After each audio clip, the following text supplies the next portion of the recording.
Good afternoon,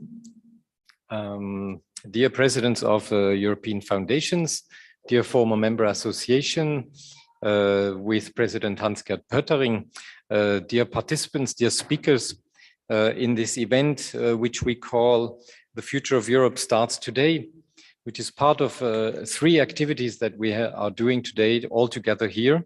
And also online with our colleagues that are connected through the Zoom platform, which is about the future of Europe.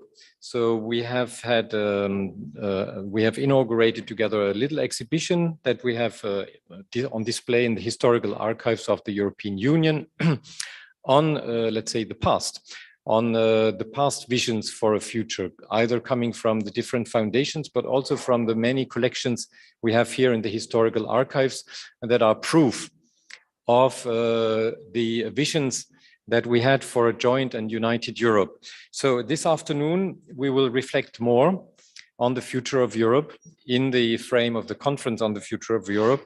And I'm very pleased to welcome all the various speakers and to have a very rich debate this afternoon. So I will moderate this session, and we shall start with a short video message from the President of the European Parliament, Roberta Metsola, who became President on 18 January 2022, after the very sad death of former EP President Davide Sassoli. So we have a video message, and in fact, I just invite the technicians to launch the video. Thank you very much.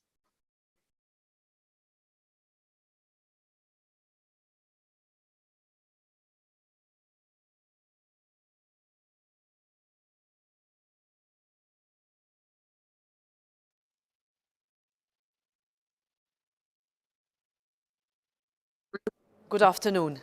Let me start by saying how honored I am to be addressing you at this important conference. A conference, may I say, with an especially appropriate title. Dear President Pöttering, dear President De Hoes, dear colleagues, friends and participants. Our European project is unfinished. Over the years, we have weathered together many storms: financial, environmental, social, health, political, and recently also geopolitical. They have all led to painful lessons, lessons that we must learn. The Conference on the Future of Europe is a unique opportunity for us to be honest about Europe. Honest about our failings, but also honest about our successes. And we have had a few of those. Our achievements can be seen through our economic engine, the world's largest single market, through our values, our citizens' rights and protections, our innovation, our food quality, and our environmental standards. But above all, the most important success story is the one that stood from the beginning. Because even when faced with Putin's aggression, our Europe has stood firm and united, marking itself as a true beacon of international diplomacy, peace, and security. These are our successes, and now is the time to build on them. I welcome the contribution of the former Members Association to the Conference on the Future of Europe.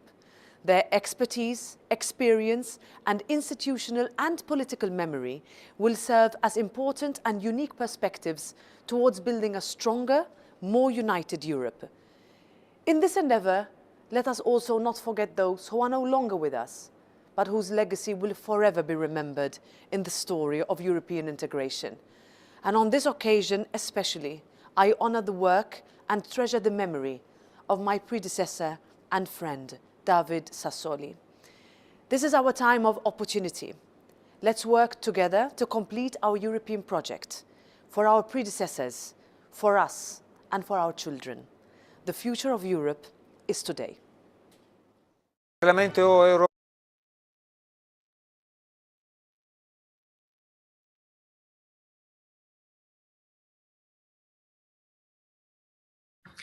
Now we will also show a short video message that was recorded various years ago at the 20th anniversary of the FMA, of the former Members Association, by President Davide Sassoli, who sadly passed away on the 11th of January this year. So we'll listen to a video from David Sassoli. Thank you very much.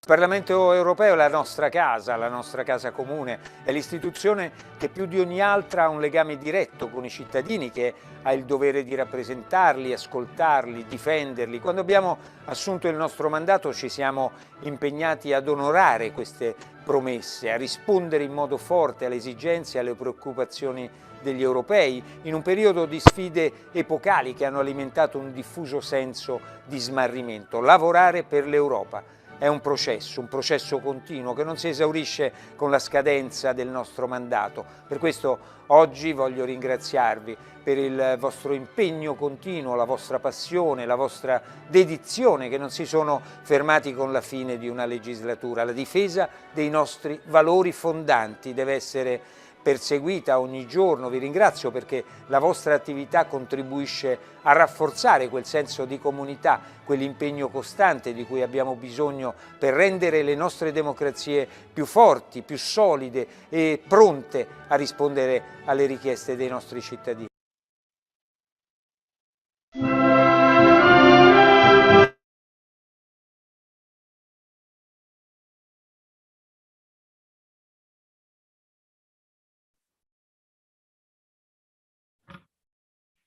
Thank you very much. After these two video messages to start this conference, I'm now pleased to welcome Renaud de Hoes, who's the president of the European University Institute since 2016. And in fact, we're hosted today with this conference at the European University Institute. Our historical archives of the European Union is member of this institute since 40 years. So please, Renaud de Hoes, your welcome words. Thank you, dear President Pöttering, dear former members, dear friends.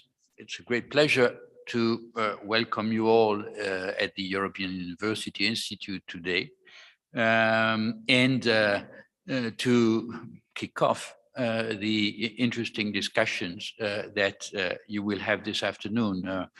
There is no, let's say, no need for me to underscore that we live in a dramatic period, a period in which, let it be clear, war, which we thought had disappeared from the European continent, has reappeared. And equally importantly, has reappeared in a direct offensive, which is not only a geopolitical offensive, but also an offensive against the European model of liberal democracy. For that reason, it seems to me that it is extremely important for the Europeans to, continue and strengthen the work that has been undertaken 70 years ago. I now hear references to a European defense and things that even months ago, weeks ago, could seem extremely far-fetched. And yet it seems to be clear to everyone that at the very least, we need to talk about topics of that kind. The Conference on the Future of Europe is a wonderful opportunity to do so. It was not created for that purpose only, but also to further consolidate the European model of liberal democracy, which is in need of protection, which we know has been challenged in recent times from various corners, and not only outside of our union. So all this to say that today's reflection is extremely timely, not to say urgent. The conference was first hijacked by the COVID pandemic. There was, even in the first days after the launch of the Russian offensive in Russia, an impression that it could also be hijacked by the war. I think it would be a mistake. It is really important to continue the work that has been undertaken and to listen to the voice of citizens, which is one of the important aspects of that exercise, but also to the various contributions that are tabled on this occasion. It's clear to everyone, I think, that our union is certainly a remarkable political innovation, but it's also clear that it needs to be completed, it needs to be perfected. We at the European University Institute are very proud of the opportunity which we are given to host this discussion, not only to revive the extremely active partnership which we've had with the former Members Association for a number of years now, but also because we view it as one important aspect of our own mission, which is to contribute to debates on the construction of Europe. So I really thank you, all those who were able to join us today and those who are with us online for having accepted to take part in this joint event, and wish you all an extremely interesting and stimulating discussion. Thank you.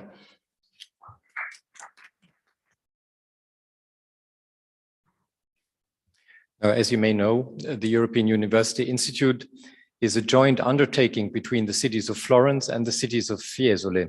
So I'm very much pleased to welcome today Anna Ravoni, the mayor of Fiesole, who will say a few welcoming words to this meeting. Thank you very much. Thank you. Good evening. I'm sorry, but I speak a little English. And so, but I think that it's important I read a little text in English. I would like to thank the former Members Association and the European University Institute for organizing today's event dedicated to the extremely important theme of the future of Europe. As I am here as the representative of the city of Fiesole, home of the Institute for over 40 years, I would like to underline the importance of this theme for both the citizens of Fiesole and the local institution who play an important role in the relationship between citizens and Europe. I believe it is important that the European Union maintains its role as a political, economic, and social guide. It is essential that local and territorial agencies for all levels are involved, including the regions and the municipalities.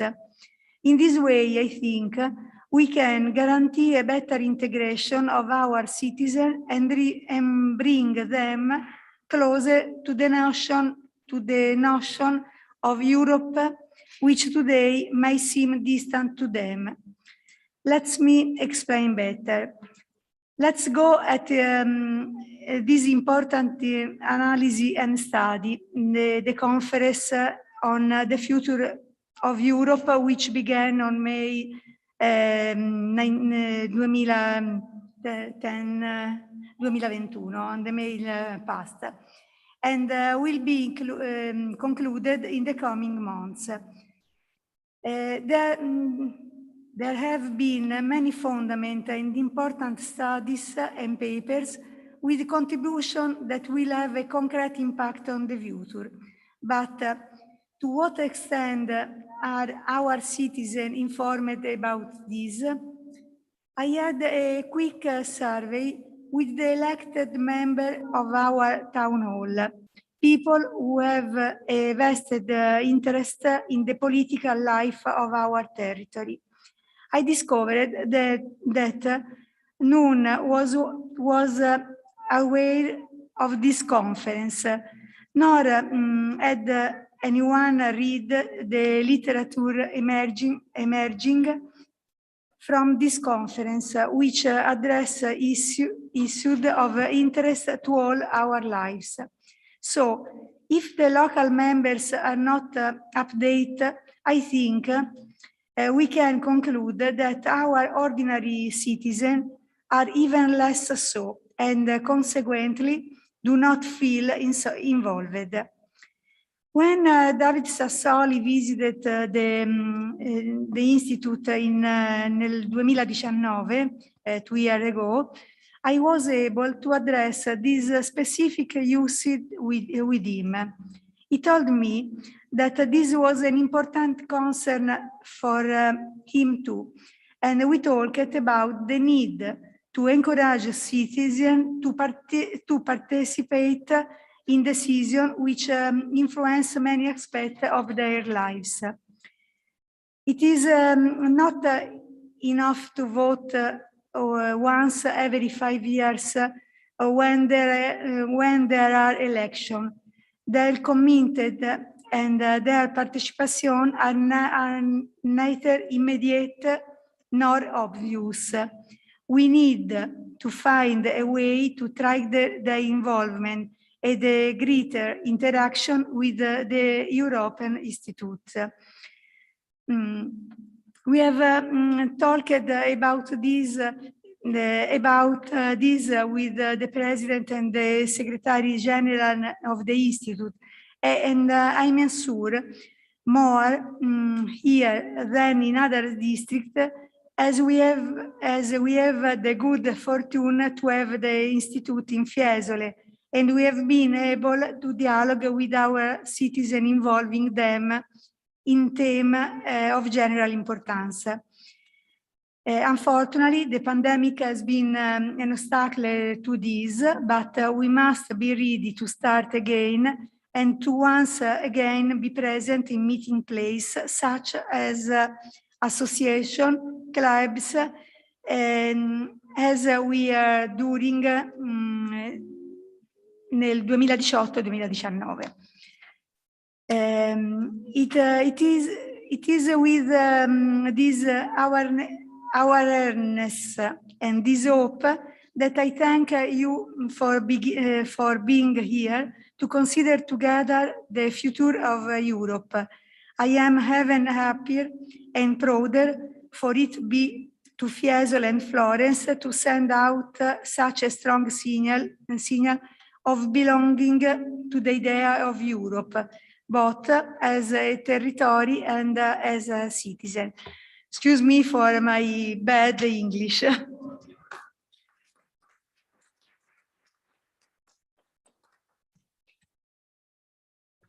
Thank you very much, Anna Ravoni. We will pass now to the opening of this conference, and I will give the floor to Hans-Gert Pöttering, former President of the European Parliament, now President of the Former Members Association, and also the Chair of the FMA Reflection Group.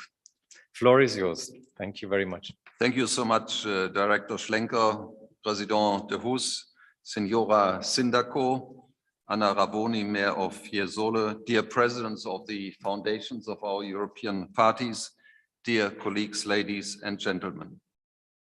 In the board of our Former Members Association, and the Vice President, Monica Baldi, is here, and some others as well, we decided to make our contribution concerning the conference on the future of Europe.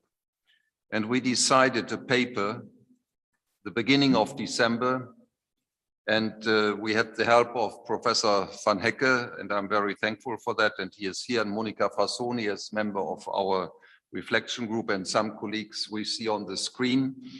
I want to welcome them as well. We decided on our paper in the beginning of December last year. And now we are in a situation that we have war in Europe. We have war not in the European Union, but we have war outside the European Union.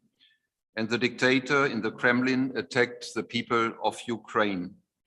And this makes clear what the European Union means. There is peace in the European Union.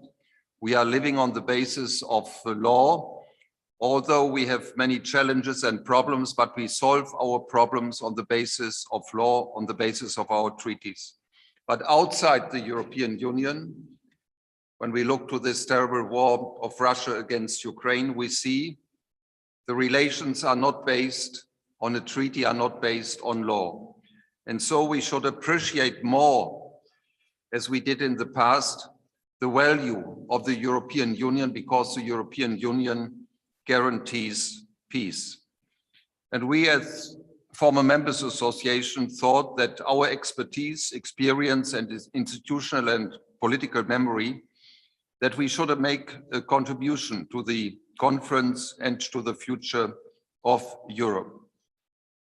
And we think that the conference should concentrate on the broad questions, how we could make the European Union more efficient, increase the capacity to act and deliver what citizens expect.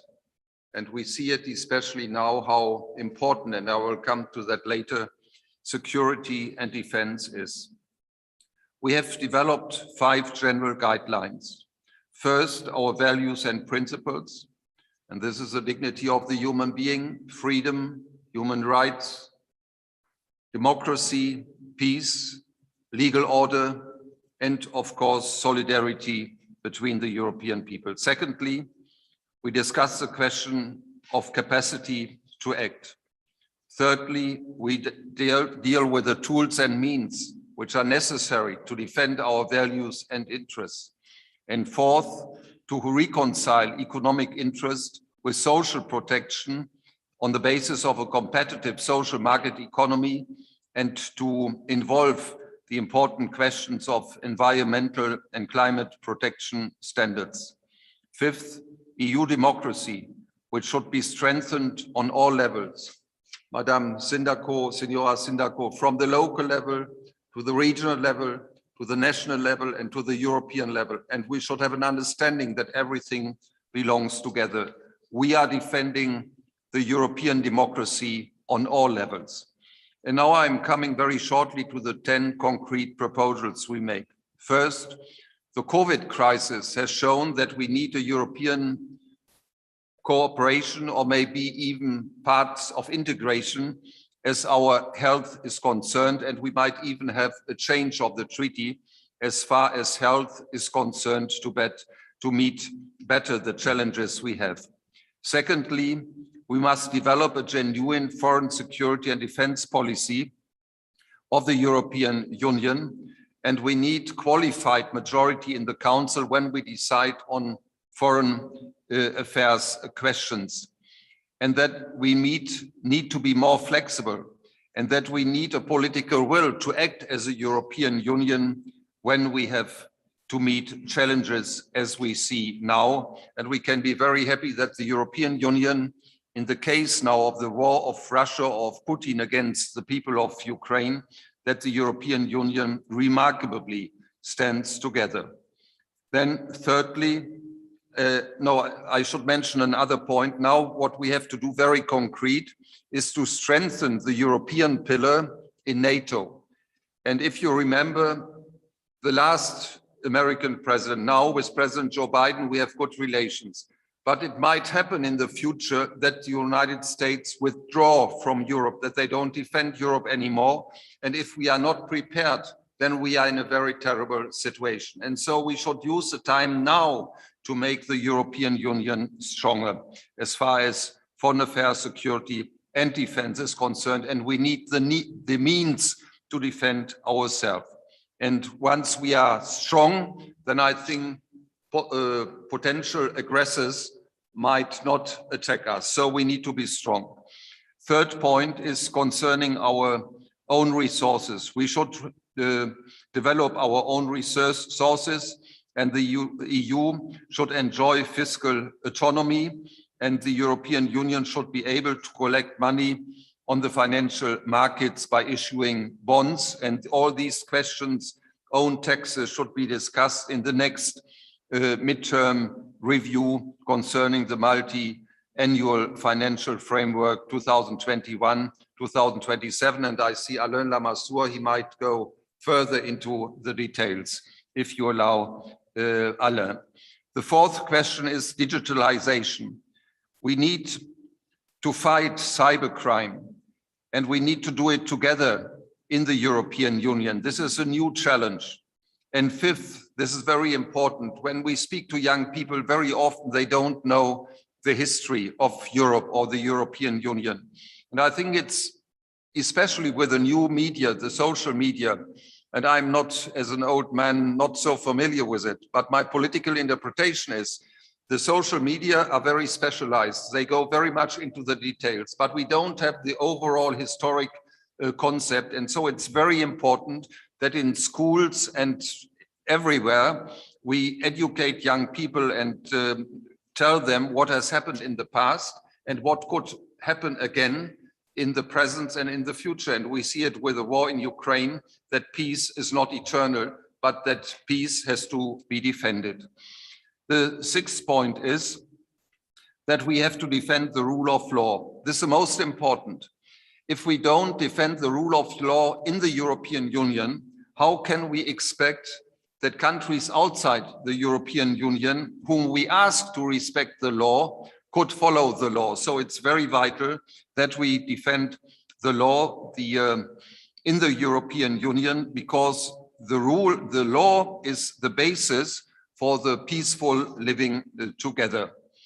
Then the seventh point is that we need a European energy union, and we see it with the war now, Russia against Ukraine, how important it is that we Europeans in the European Union stay together as far as energy supply is concerned, and we should not be dependent on one or a few countries. So we need to develop a policy together. Then the eighth point is the so-called Spitzenkandidaten. That means that the European parties have the people on the head of the list, and we have to be open to transnational lists. And I see Elmar Brok there on the screen, and Enrique Baron Crespo. They might go further into the details as far as the Spitzenkandidaten system and the transnational lists are concerned. The ninth point is that the Council of Ministers has to be more transparent, and we should develop the Council of Ministers to a real visible body. And now we have the procedure that the European law is decided in the European Parliament, what is very transparent. In the hemicycle, the whole Parliament meets, and the decisions are not only taken in the committees. The preparatory decisions are taken in the committees, but then the final decisions are taken in the plenary. And we need the same thing in the European Council, that the decision should not only be taken in the specific committees of the Council and then it's law, but it should be transparent, in a transparent way, discussed in the plenary of the European Council. And the 10th point is the situation on the Western Balkans. And the war in Ukraine shows us how one country, and not only one country, Russia, China, Turkey and others try to influence the Western Balkan countries. And I think we should accept, as Europeans in the European Union, our responsibility that those countries step by step can become member of the European Union. They have to do their homework. We have to do our homework. And so step by step, those Western Balkan countries have to join the European Union. And my last word is, and I'm coming back when I started, we should be clear and say it very convincingly and decisive and resolute. The Ukrainians, our friends, European friends, our partners in Ukraine, must have the perspective to be one day member of the European Union. They belong to the European family. They are part of our Europe of values, and we are thinking of our neighbors now in Ukraine. And let's do everything what is possible in our capabilities, that we defend them and give them not only moral support but economic support, and where it's possible, support with military equipment as well, that they can defend themselves. So we have a future together, we have lived together, and we have to defend our European values. And the former Members Association tried to make its very modest but very resolute contribution. Thank you so much.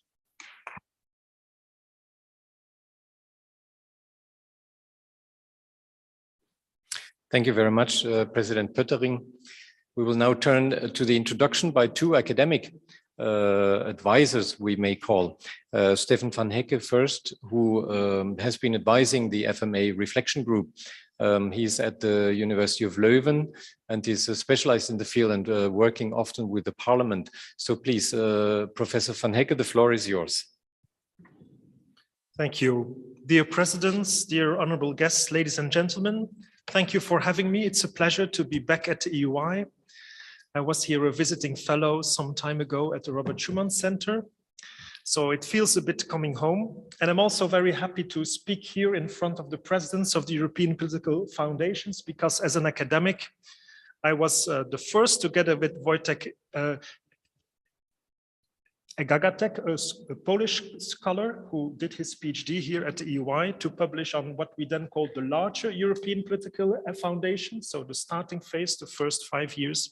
And then later on, I also published academically on the small European political foundations together with a Swedish colleague, Carl Magnus Johansson. Normally I have speaking points, but since the speeches will be published later on, I also prepared kind of a small speech. There we go. Enlargement is probably the best policy the European Union has ever had. It has brought with it peace, prosperity, security, and stability. When we talk about enlargement, let us not give poor excuses, because we know that we are never and yet always ready to enlarge. This is quite a clear statement, but it's not mine. It's a quotation, so I wonder who said it and when exactly. First, the timing. The statement takes us back to the end of 2006, so already 15 years ago, when the institutions were discussing the so-called integration or absorption capacity, adding a fourth, in a way, condition to the 1993 Copenhagen criteria, the accession criteria being the essential conditions all candidate countries must satisfy to become a member state, defined as the Union's capacity to absorb new members while maintaining the momentum of European integration. When preparing my contribution for this conference today about the future of Europe, I could not resist myself to think about the past of Europe, particularly this past of enlargement policy, especially since what has happened and is still happening in Ukraine, and the letter of application that was officially sent on the 28th of February, triggering one from Moldova, as well as Georgia on the 3rd of March, so very recently. Clearly, there is no such thing as a fast-track procedure. But at least at a more political, symbolic level, I think a gesture should be made. Why not grant these 3 countries the status of official candidate, as was proposed by the European Parliament's resolution on the 4th of March?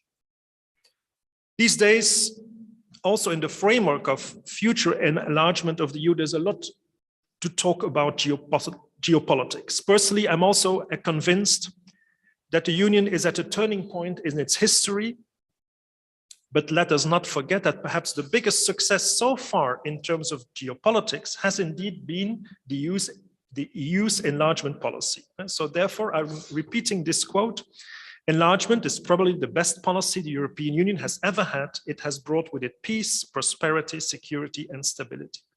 When we talk about enlargement, let us not give poor excuses, because we know that we are never and yet always ready to enlarge. The author, by the way, is Alexander Stubb, then member of the European Parliament and rapporteur on the institutional aspects of the European Union's capacity to integrate new member states. Currently, Mr. Stubb is the director of the School of Transnational Governance at this institution. In the same way, I'm very happy that a proposal of the former Members Association to the Conference on the Future of Europe that just has been presented by President Pöttering has in its last concrete proposal a reference to the enlargement perspective for the Western Balkans. If we would rewrite it today, it would probably also make a reference to the so-called trio among the countries of the Eastern Partnership: Georgia, Moldova, and Ukraine.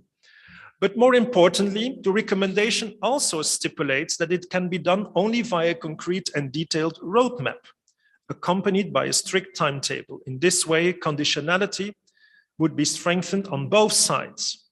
Candidate countries would know what to do and when to do in order to become a member of the EU, while at the same time, member states would be encouraged to comply with the enlargement prospects they have agreed upon, and to strengthen the EU's integration capacity, especially in its decision-making process. End of quote of the proposal of the former Members Association.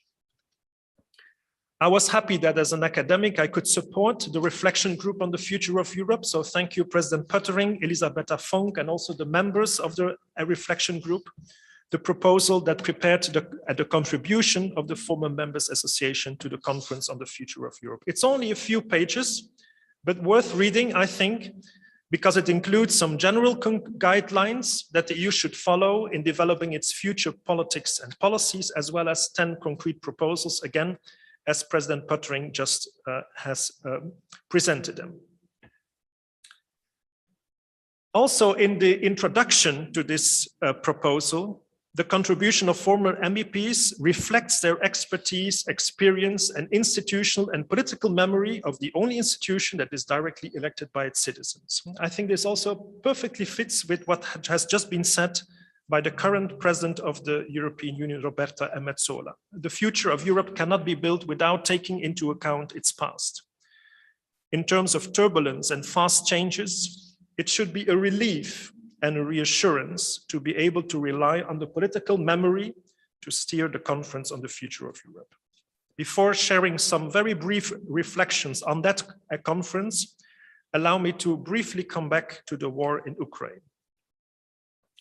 A lot has already been said, rightly so, about this whatever it takes moment, as President Metsola said in her speech on the 1st of March in the European Parliament in Brussels, before giving the floor to President Zelensky.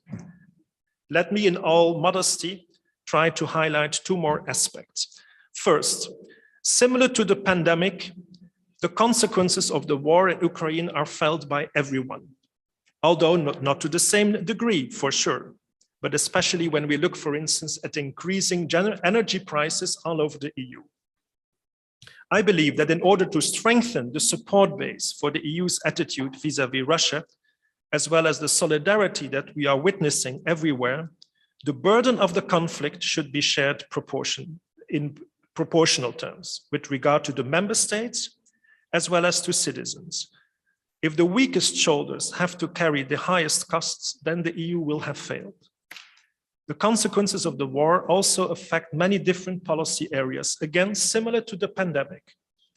The challenge, not to say the need for a reset, is enormous with regard to energy and climate politics, agriculture with the increasing food crisis, justice and home affairs when it comes to the fight against cyber security, migration, monetary politics with the rise of inflation, budgetary and macroeconomic policies with the possible extension, again, of the general escape clause in the Stability and Growth Pact, and certainly the EU's foreign affairs.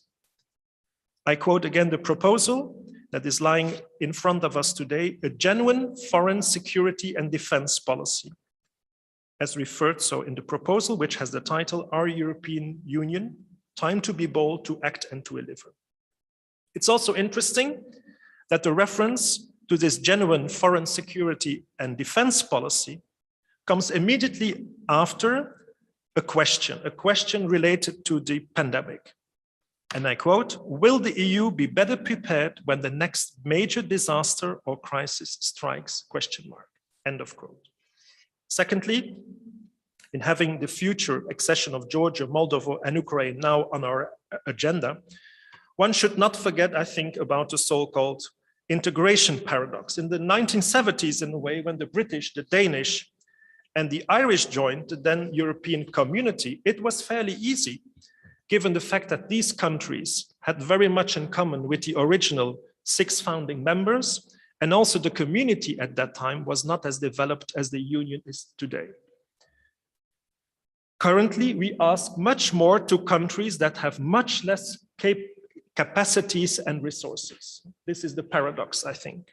Helping them preparing for enlargement without giving any concessions in terms of rule of law and democracy, etc., should be a priority. Why? In order to support the politicians in the countries involved that still favor a true reform agenda, as well as to support the younger generations in these countries that want to belong with us. To conclude, some final reflections about the conference on the future of Europe. After all, a bit the reason why we are here today.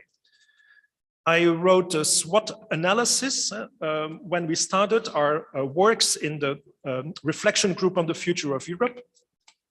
And I want to take of the strengths, weaknesses, threats, and opportunity, each one which I think is still very valid. The strength of this conference, next to many other things, is certainly the digitalization. The conference can benefit from increased developments in this area, broader participation, etc., something we have never seen before. One weakness. What should the conference decide about. After all, the EU's policy agenda has already been decided in the short term by the Parliament and the new Commission, as well as in the long term with the dual transition to a green and digital Europe and climate neutrality by 2050, next to the geopolitical agenda. One threat for the conference: expectations delivery gap.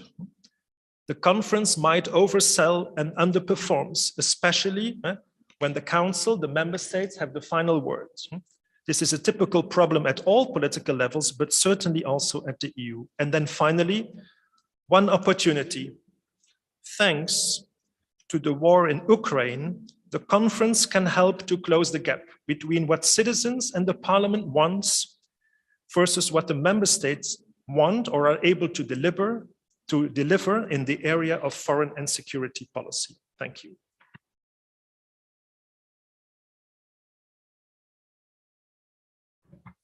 Thank you so much, Professor van Hekke. We will hear now Franka Faisal, who is a PhD candidate at the European University Institute and who is very much engaged in European affairs at our institute as member of the Ponte Europa group of young researchers. Please, Franka, floor is yours. Thank you, Dieter. Thanks for the kind introduction. I'm very honored to be here today and to speak in front of the European Parliament's former Members Association and its president, as well as the presidents of the different European parties' foundations. And I'd like to share with you some thoughts on the theme of today's event. So it seems to me that the future of Europe starts today really captures the so-called zeitgeist of Europe at this point. I would say it's an ambiguous zeitgeist, though, because it's frightening and exciting at the same time. Within 2 years now, we've been twice confronted with this general atmosphere and rhetoric that today we woke up in a different world, our lives are never going to be the same again. So that was for the first time in March 2020 with the outbreak of the COVID pandemic, and for the second time just now in February 2022 with the Russian war in Ukraine. And of course, we may not forget that the threat of a climate catastrophe is looming over our heads throughout all of this. Now, there's something already inherently scary about change and difference, right? And this is even more so where change seems to mean a less free and a less safe world, essentially. This outlook is especially unraveling for my generation of young Europeans, which in large part grew up to the future, looking to the future with excitement and confidence as something welcoming and promising that means well with them. And honestly speaking for myself, that feeling has been quite shattered quite sometimes or on several occasions during the past years. And yet, I would say that the many uncertainties of how to confront the challenges to our physical, our economic and our social well-being also come with a different and more distinctly positive kind of uncertainty. Like questions of where do we go from here, where do we want to go, and how do we get there also imply that it's after all us who get to decide on it, like it's us who get to answer these questions. And this reveals in front of our eyes a distinct scope for design, or is the nice German word Gestaltungsspielraum, which is not quite translatable in one single English word. But in any case, there's the scope for design, and this has perhaps not always been so tangible in the past. So next to all reasonable fears about the future, there seems to be also an excitement for what I would call the prospect of democratic renewal. And this is in particular as regards the European Union and our lives together as European citizens. Now, in my PhD research, I'm working on how the concept of a so-called militant democracy is translating to the EU. So I'm reflecting a lot about what legitimizes the defense of democracy to begin with. And it's actually in this idea of democratic renewal that I perceive a distinct link between democratic self-defense on the one hand and the reform of political institutions, such as the EU's on the other hand.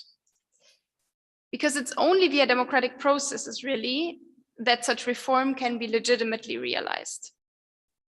So the reason why we should stand up for democracy today is not a perfect democracy to be, nor a perfect democracy to come.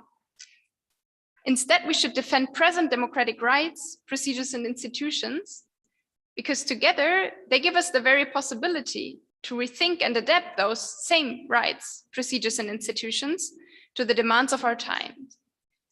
And it is only through democracy as the political practice of justice, as it was called by a German philosopher, that we can get there in a legitimate way.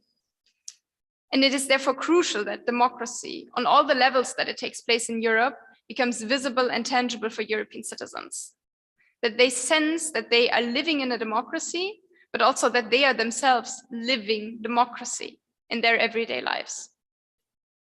And this notion of living democracy is one of the key virtues of the Conference on the Future of Europe, in my view. As was said already by Dieter, I was involved in the Conference on the Future of Europe as a note taker for the citizens panel in Florence that took place in December, where the citizens discussed on democracy, rule of law, values, and security. And in the feedback round of our working group, there was an Italian citizen who said that the most marking experience for him at this conference was to see how the recommendations they produced were really a genuine joint or common product. How each and every one of the citizens was needed to get there because each of them knew something different about the topic, brought in a different perspective, because there were sometimes opposing views which had to be balanced. And all of this was to come to a final text which everyone could accept. So I was listening and sitting there and thinking, well, essentially what the citizen is describing is democracy itself. And later in the plenary session, after the citizens had voted on their recommendations, there was a Belgian citizen who expressed it even more clearly. So she said that the Conference on the Future of Europe was the first time she experienced democracy aan mijn eigen leef, which is Dutch and translates probably into something like, I felt democracy on my own body, or I physically experienced it. And I was very moved by these words. So my genuine hope is that the citizen participants, but not only them, like all who are involved in the Conference on the Future of Europe, will spread the message coming from this that European democracy is a living thing. It's real. So at the same time, because of that, I think that the COFI is currently at a critical juncture. Because if there will be no dedicated and transparent follow-up to the citizens' recommendations, there is a serious danger of disillusioning them. So what Professor von Hecke has mentioned, maybe the expectations delivery gap. And this is even more so that for the first time now, there seems to be this timid notion of democratic ownership for the European project that is developing, and even only amongst a small group of citizens. So I can only urge European leaders not to quash this, really. Now, the words of the Belgian citizen about experiencing democracy on her own body are still echoing with me today. While I was really euphoric, or one might even say democracy drunk, immediately after the panel, I have come to perceive her statement in a slightly more differentiated light. Because at the end of the day, it's also worrying when a middle-aged woman, an EU citizen, and a citizen of a democratic state says that this was the first time she experiences democracy. So the lesson I'm drawing from this is that we need democratic deliberation really everywhere in the EU, and above all, we need it on a more, let's say, ordinary, day-to-day basis. And this is one of the goals we are pursuing with Ponte Europa, which Dieter already mentioned, which is a researcher-led civic engagement initiative at the EUI. A few days ago, we've launched a project called EU Talks, together with the University of Florence and Europe Direct. So over the course of the next 6 weeks, there will be students of EU law and politics from the University of Florence who will be deliberating in 4 roundtables on the future of European policies in several areas. And they will be expressing their ideas in position papers, which will also be shared on the digital platform. So indeed, there's a lot of potential in this digital reform, also for participatory democracy at the EU level, as mentioned by Professor von Hecke. And in a few days from now, we have another project where we replicate the Conference on the Future of Europe in kind of a mini format with 2 high schools from Florence. So we'll give them material, the students will come together, they will deliberate, and they will get just not only a sense for Europe, but also a sense of what it means to engage in democratic processes. So in that sense, the future of Europe indeed starts today, or in a few days from now for the school project. It needs to start today, and that also, as also you, Mr. Pöttering, said, it needs to start on all levels, really. Above all, it needs to be through democratic processes here and now that we're heading towards a more democratic future. And therefore, each and every one of us should think about how they can become an amplifier of the message that the democratic renewal of Europe is, despite all uncertainties, a very exciting prospect. Thank you.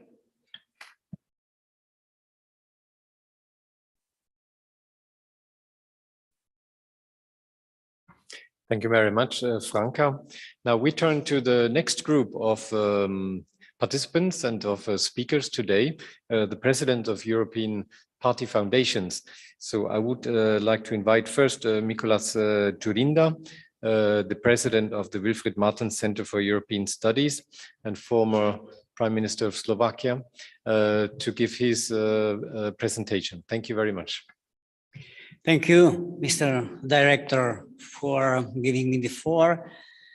Dear Mr. President, dear Hans-Gert, my dear colleagues, friends, at the beginning, I would like to congratulate the European Parliament Former Members Association and the Historical Archives of the European Union for preparing this conference. And thank you very much for being invited. At the beginning, I would like to express my warm wish and to share my conviction with you, telling that I strongly believe that the EU should shape itself into an authentic federation based and developed strictly and rightly, consequently, on the subsidiarity principle, as Hans-Gert Pöttering has described a while ago very, very precisely. I try to illustrate this principle a bit concretely. Political leaders should not meddle in how families educate their children, how EU states maintain their traditions or cultivate their cultural national identity. We need to protect our European cultural diversity, not to harmonize or unify it.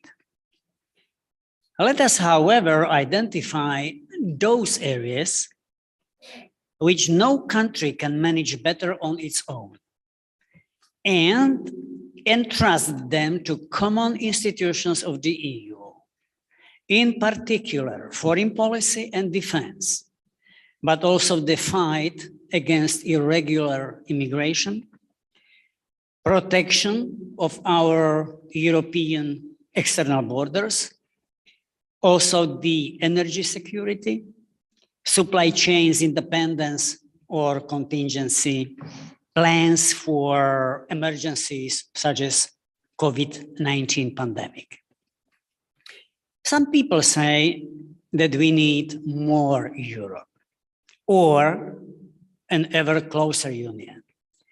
I'd like to say that we need as much union as necessary, but also as little union as possible. This is, by my mind, the right implementation of the subsidiarity principle. The competencies executed at both levels, the communitarian and national one, must be clear and respected. And both levels should refrain from interfering with each other. The EU should undertake a strategic decision in these days to create an integrated European defense force, which would focus on Europe's territorial defense, including cyber and space, but it could also be used for an out-of-area crisis management operations. This decision should be adopted immediately, not only due to the war of Russia against Ukraine, but also in the light of a major shift of the global political landscape, where the United States is increasingly occupied with China and the Pacific, and also due to its internal, let's say, political dynamism. A potential European army has to be a genuine European pillar of NATO. This will boost Europe's credibility as an actor and contributor to global security and increases its attractiveness to partners such as the United States or like-minded countries in the Indo-Pacific. Hand in hand with this strategic decision, the EU needs to adopt another important step: to change its decision-making processes in the field of foreign policy, to move on from the principle of unanimity to the qualified majority voting, making decisions quicker and more efficient. Well, I realize we also need to meet another ambitious goals, such as post-pandemic recovery, the complex transformation of the Green Deal, digitalization, and many others. It will mean additional expenditure under conditions of already heavily indebted EU member states. So it is obvious that our monetary and fiscal policy requires reform focused on creating new resources. But we have to transform the current financial sector in more sustainable one. One thing, dear friends, is crystal clear. We Europeans need to change our strategic culture. For decades, we relied largely on our soft power, the ability and will to strike a compromise, and on money. The Kremlin's war against Ukraine is a wake-up call for all of us. We need to build our resilience, hard power deterrence, and our ability to act united and decisively if needed. But there is an area which is even stronger than money or weapons. It is our values, principles, but also our determination, commitment, and ability to act under pressure. I strongly believe that we are ready and capable enough to defend our way of life. Thank you.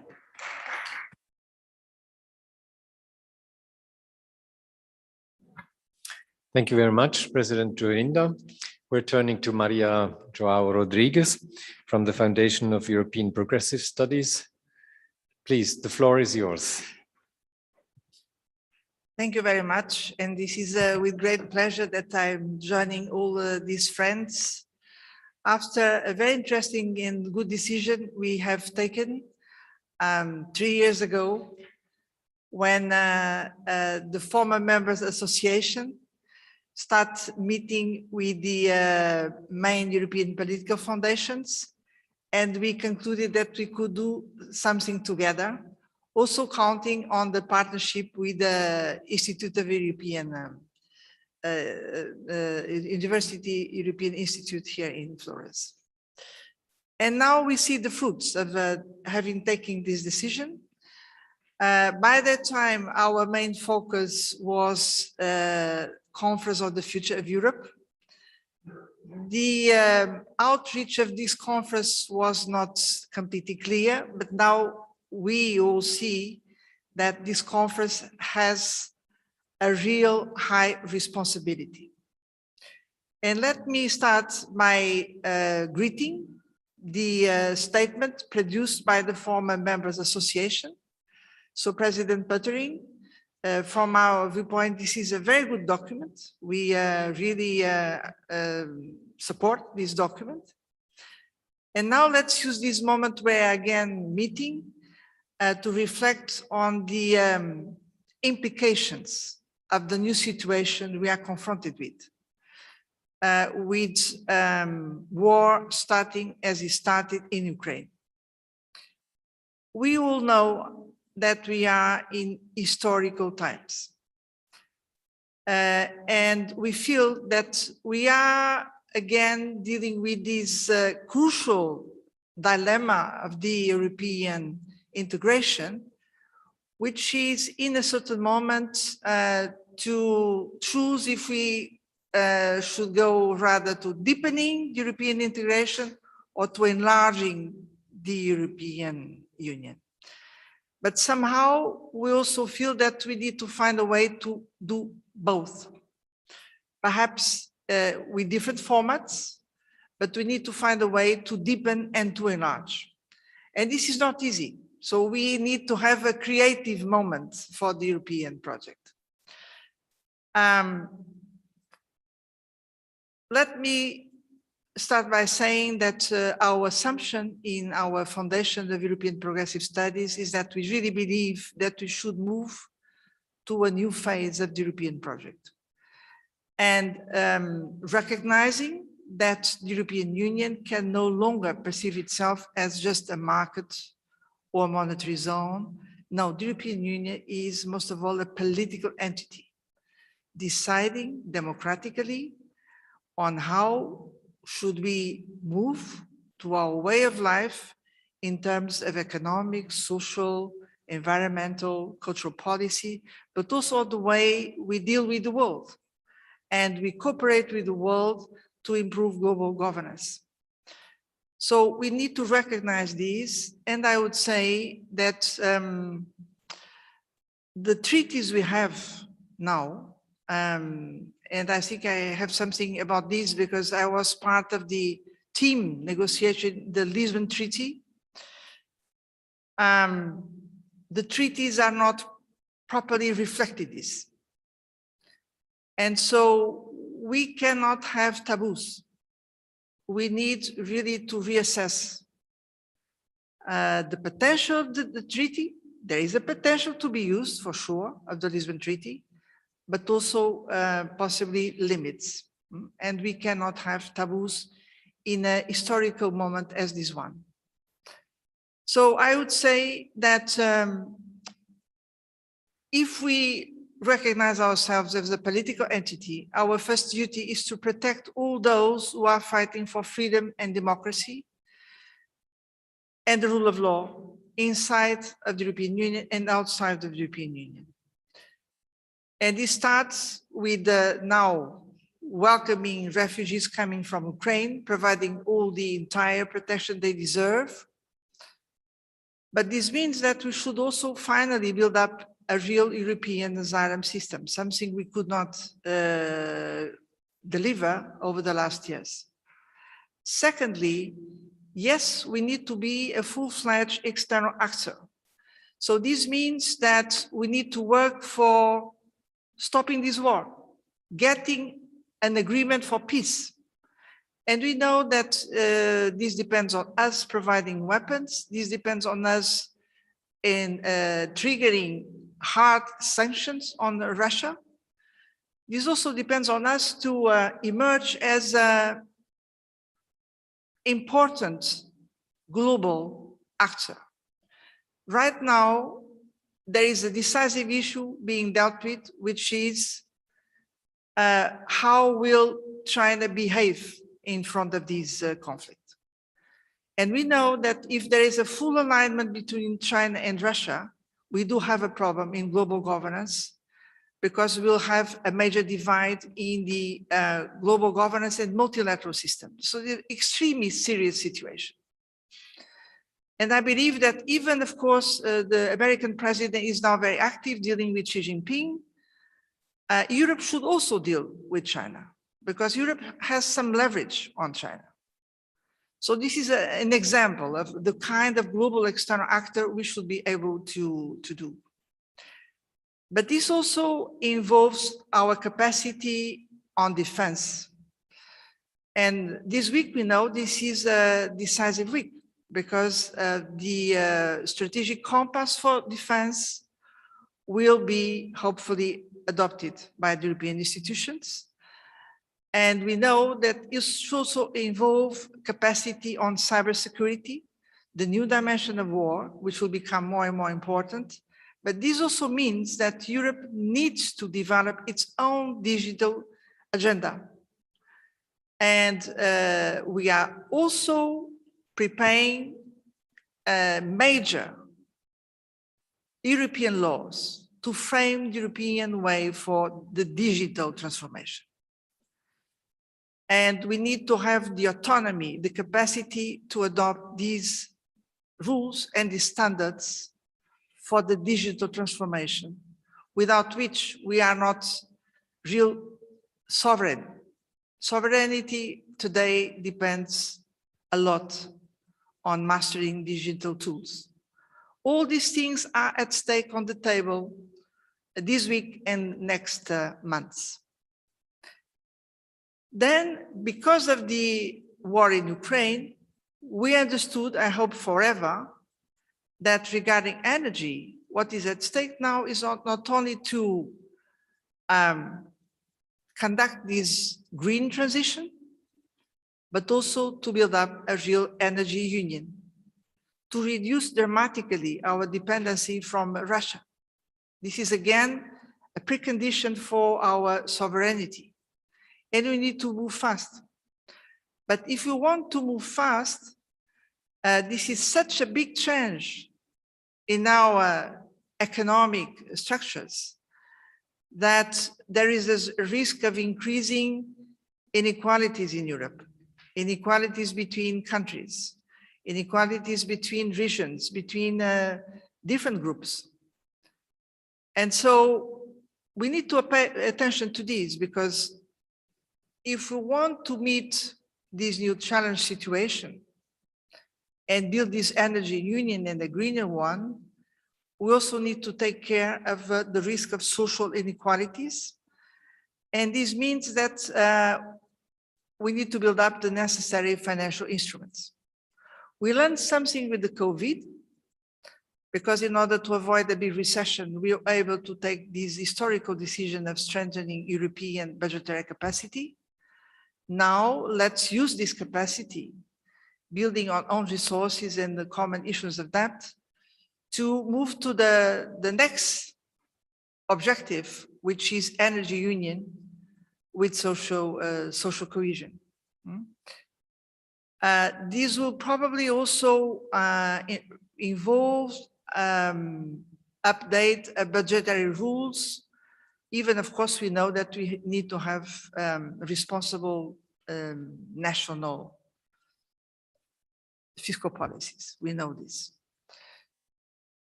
Finally, all these can only happen, in fact, if we have this democratic renewal you were speaking about. We understand this very well when following the debate taking place right now on the Conference on the Future of Europe. Yes, we need to have a new political engine for the European project. The technocratic mode, I believe, is over.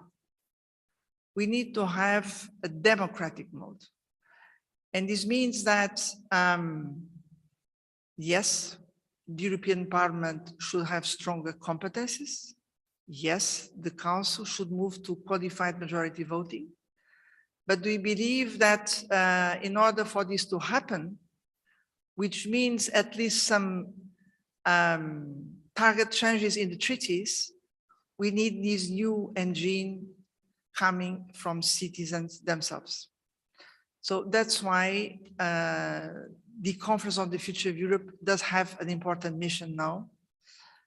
And we, around this table, we can, I believe, provide a valuable contribution because we are building up a kind of coalition of European actors which can bring expertise, experience, and therefore a qualified, plural, multi-partisan debate, which is really important to move forward for the next phase of the European project. Thank you very much.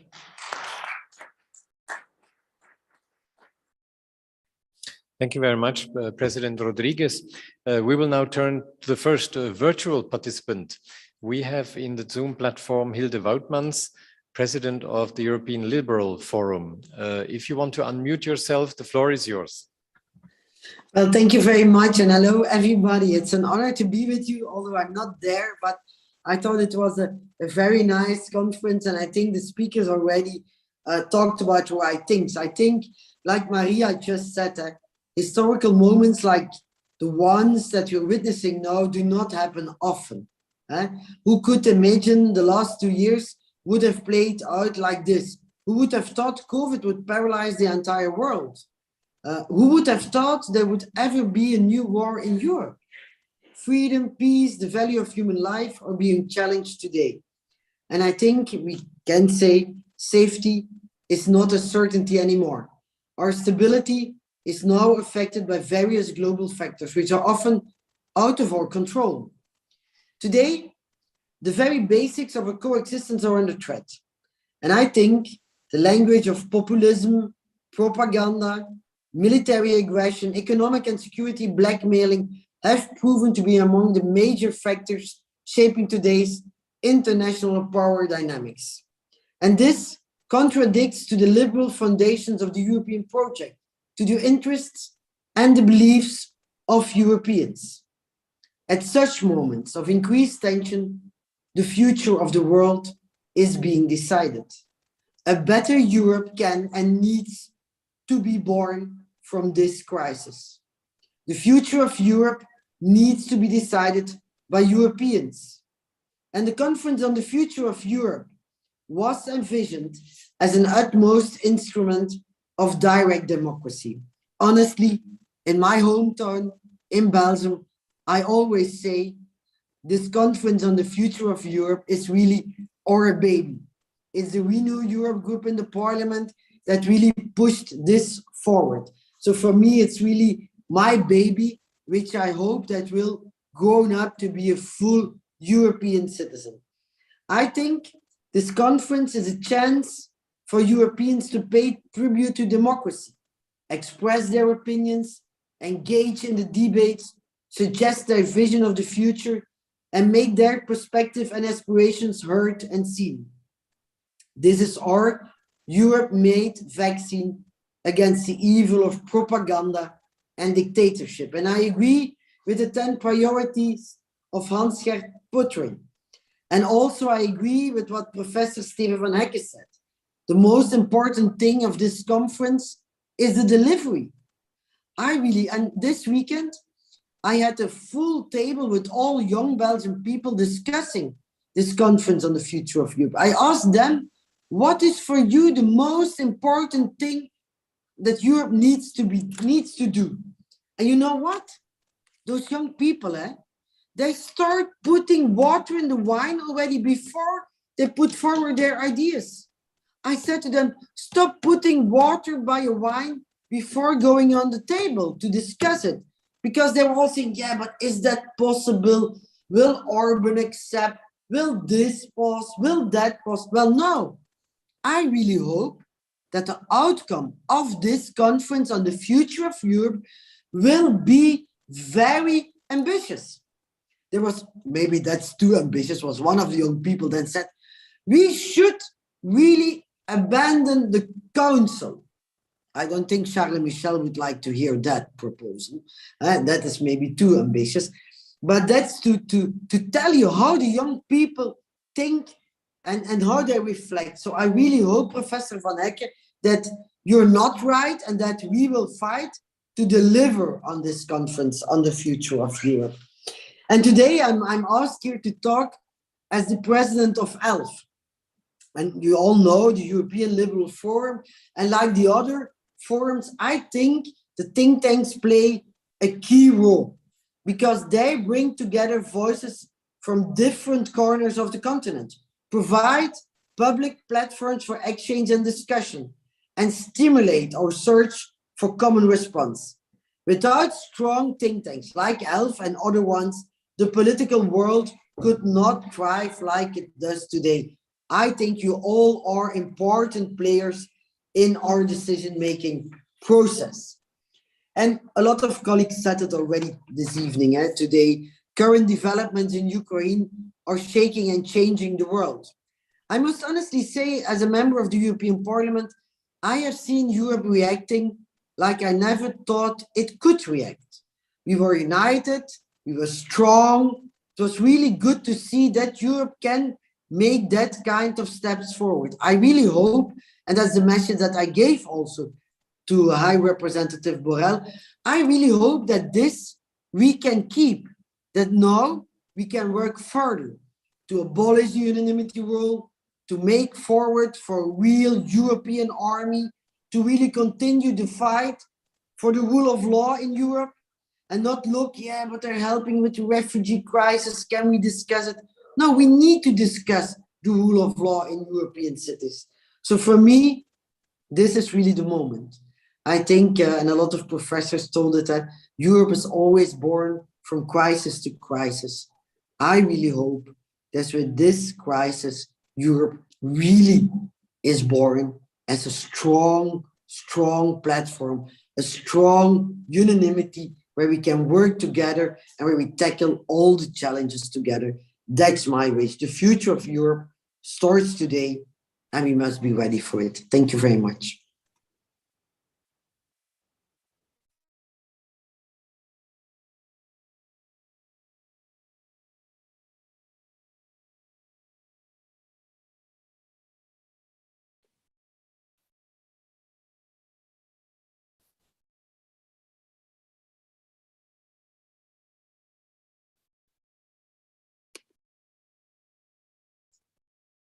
You're on mute.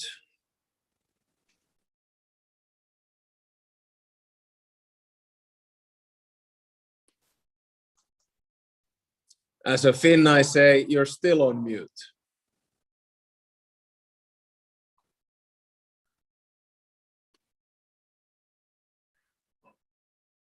Okay, no problem. So it has already been said by others, but today, as we speak these words, we are witnessing not only a cynical attack on a country and its inhabitants, but also a brutal attack on the rule of law, democracy, and peace in Europe, the foundations on which the European Union was built. Ukraine has a right to freedom and democracy. It is our task to support the country and its people. Nobody can predict the future today, but one thing is certain. Only a more united Europe can confront the situation in an adequate manner, coordinating to the maximum the several efforts needed. Continued diplomatic efforts in the pursuit of a peaceful outcome are necessary. It is clear the European Union has to build solidarity instruments to support Ukraine. This is a context in which today we discuss the future of Europe. As the Green European Foundation, we agree on the direction of the key proposals of the former Members Association, more competencies for the European Union, a strengthening of the European Parliament, allowing it to develop strong policies that integrate economic, social, and ecological challenges. But from a green perspective, it is also clear that this goal cannot be reached within the existing economic model. It's already said today, we have also to confront some taboos. We have seen an economic model reinforcing social inequalities, a model being addicted to fossil fuels and having a growing need for raw materials extracted elsewhere in the world. And we all saw what happened with the latest IPCC report. Of course, it's very logical due to the situation in the war. it didn't get really the attention it deserved. So I would like to quote it, the last sentence of the report. The scientific evidence is unequivocal. Climate change is a threat to human well-being and the health of the planet. Any further delay in concerted global action will miss a brief and rapidly closing window to secure a livable future. Detailed IPCC reports over the last decades already made clear that energy policy is a question of ecological security. We now know that energy policy is also a question of geopolitical security. Nobody questions anymore the strategic necessity to be energetically independent from fossil fuels as soon as possible. But also increasing our autonomy in the field of minerals is necessary, building what you could call a social circular economy that fits again within the planetary boundaries. An economy that prioritizes the needs of everyone instead of the profits of economic actors. The failure to make vaccines worldwide available in the corona crisis showed that change is necessary. Just like we urgently need another agricultural model that protects nature while producing healthy food. So this all goes in the same direction, and for me, the key word is resilience. We have to build a resilient European Union. And to make the EU more resilient, we need more than an adjustment. It calls for a new balance between democratic steering and the role we give to markets, as well as opening room for citizens' participation and action. The corona crisis already showed the extreme vulnerability of an economy based on global supply chains, based on just-in-time production without buffers. 2 years ago, we discovered that we didn't have stocks of mouth masks and we were unable to produce them. Now we discover we privatized crucial installations for gas storages and didn't mind they were not full before winter. Meanwhile, many families wonder if they still will be able to pay their bills due to the cascade of rising costs, initiated by crazy energy prices, partly due to empty stocks. So resilience means more foresight, re-embedding markets in socio-economic norms, and also invest in other types of economic actors like the social and solidarity economy. The good thing is the ideas for change are there and citizens are providing them. It was already mentioned, and I'm very thankful for that, but I think a unique feature of the conference on the future of Europe are its citizens panels. I think it's the first time the European Union has its own experiment in deliberative democracy. And we had 4 citizen panels and they made 178 ambitious proposals, like for instance, independence from oil and gas imports, abolish unanimity vote in the council, a kind of minimum wage, stronger protection of the environment, transnational lists, and European investments in a better life quality. We have to embrace these proposals of the citizens. And in order to be able to implement the proposals, I think we need a convention. I can't imagine the European Council would not embrace the work of these great European citizens. As a Green Foundation, our goal is a more democratic, more resilient, more socially just and greener Europe. And I think we stand for a social ecological transformation comparable qua impact with the Industrial Revolution, where we reorganized our society on the basis of fossil fuels and centralized production. We are now on our way to a society running on renewable energies and a decentralized system. To make this a success, the European Union has to develop sufficient instruments and funds to make this transformation happen in a fair way, to ensure the fundamental rights of all guaranteed in an inclusive society. This goal of a just transformation a just transition needs to be supported by inclusive foreign and fiscal policy. The new economic model we need will include a fair and just taxation system and decent minimum wages. To conclude, I would say, we are faced with a difficult task to move fast forward without leaving anyone behind. Thank you.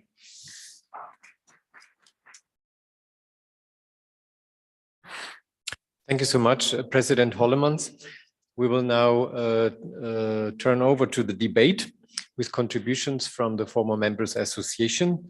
And we open once again on the Zoom platform with Enrique Baron Crespo, former President of the European Parliament, also former President of the former Members Association. Please, Enrique, the floor is yours.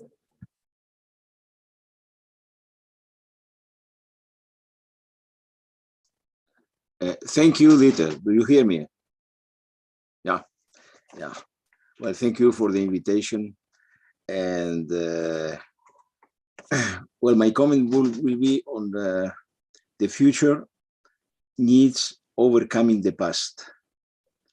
Since the calling of the Conference for the Future of Europe, we are overcoming major crises: the fight against the pandemic, the recovery of the economy, with a common impulse.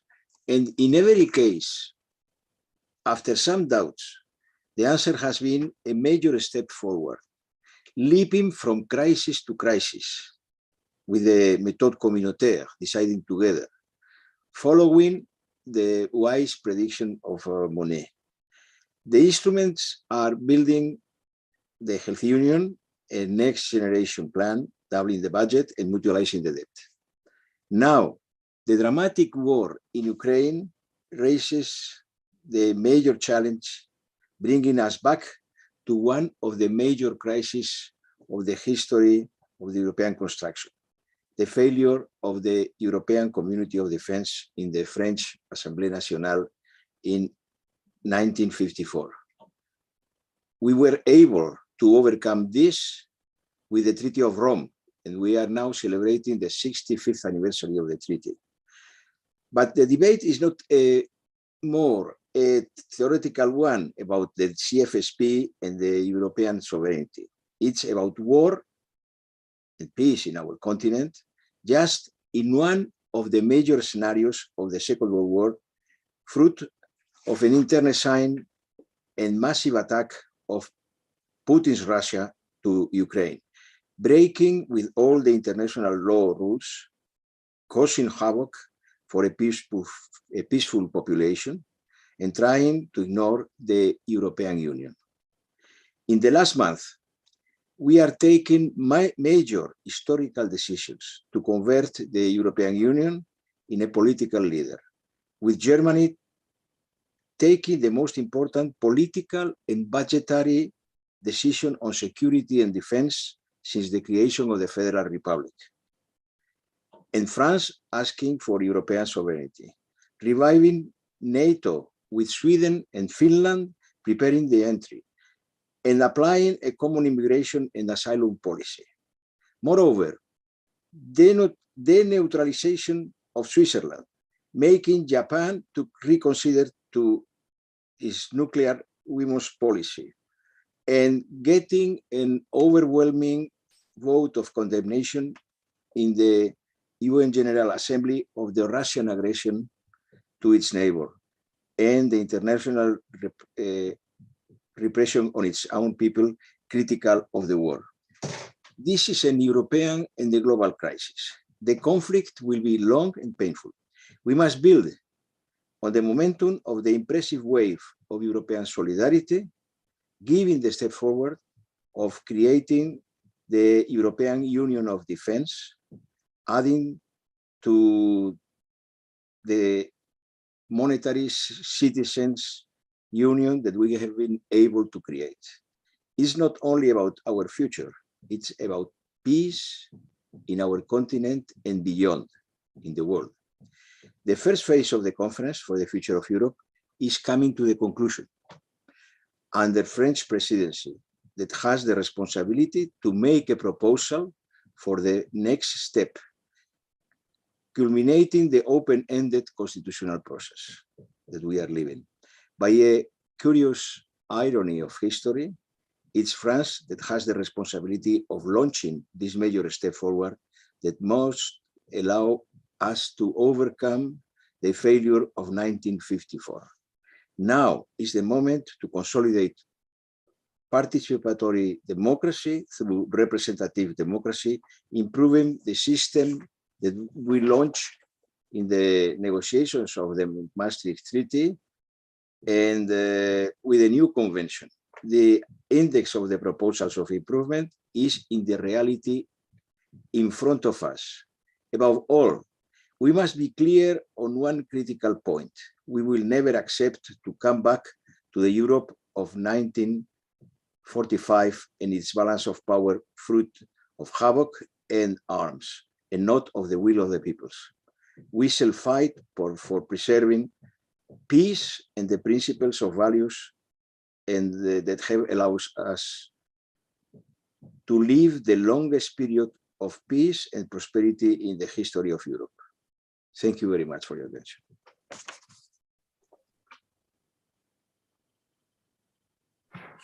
Thank you very much, Enrique. We have another participant on the platform. I give the floor to former member of European Parliament, Elmar Brok. The floor is yours. Thank you very much. Thank you very much for this opportunity. Hello. I'm a little bit jealous that I cannot be in Firenze today, and especially this evening, but everyone has to pay his price. So let's make a few remarks.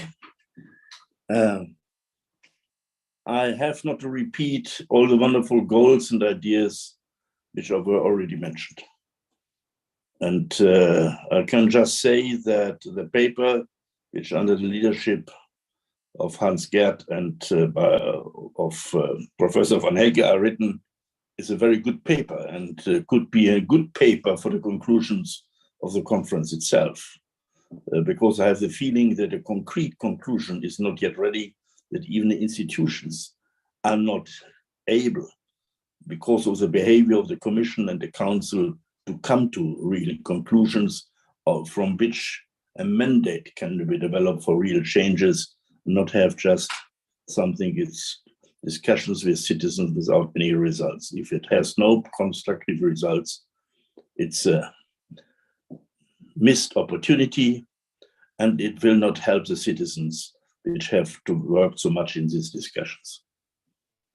In these days of Ukraine, we have to see that the old ideas of the European Union, never war again, never dictatorship again, is still the crucial point. To keep peace and freedom and make it strong. And that we should also explain stronger what it means to have a liberal democracy against the other systems. It is not clarified in the opinion of many of our citizens. Here we have to be stronger again. And when it comes to the economy, yes, the economy must be strong. She must be in a certain way independent in a global environment. I'm for multilateralism, not to be misunderstood. But this question, not just on the military side, but also on the economic side, have a certain type of sovereignty of the European Union.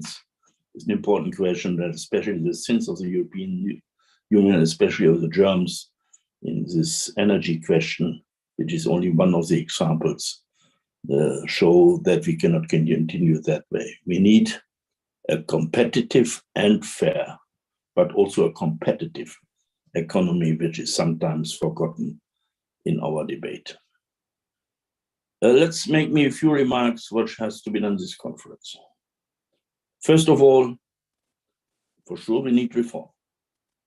But we should not just look to the reforms with this change in the constitutional context and with treaty changes. This will last, with including the ratification, 5, 6, 7 years. And we do not have that time. We should go that road, but not alone. We have to look now what happened in Corona times and Ukrainian war times, how faster we can come to using the potential of the Treaty of Lisbon in decision-making, in competence, and many things else, which can be done without changing the treaties. And I think the best ideas are not productive if the European Union has not the instruments, the means to fulfill it. In the Constitutional Convention, we proposed to have more rights for the Commission in the time of a pandemic. That was said no by Berlin, by Paris and others, too much competence for the European Union. We lost in the time, in the fight against the pandemic, at least half a year, because we had not done so 20 years ago. This should not be forgotten that we have to see that also in other questions. We have to look to the principles. For example, as the speaker before me, our good friend, has said it, that we have to look into the system. The supranational system of decision-making of the utmost importance. Because only then can we make legally binding decisions, laws, only then it qualified majority voting possible. This is the grand idea by Jean Monnet, where I have the feeling that many of the acting people today also in governments have never heard about what the difference is between the intergovernmental and the supranational way. This should be very much clarified again.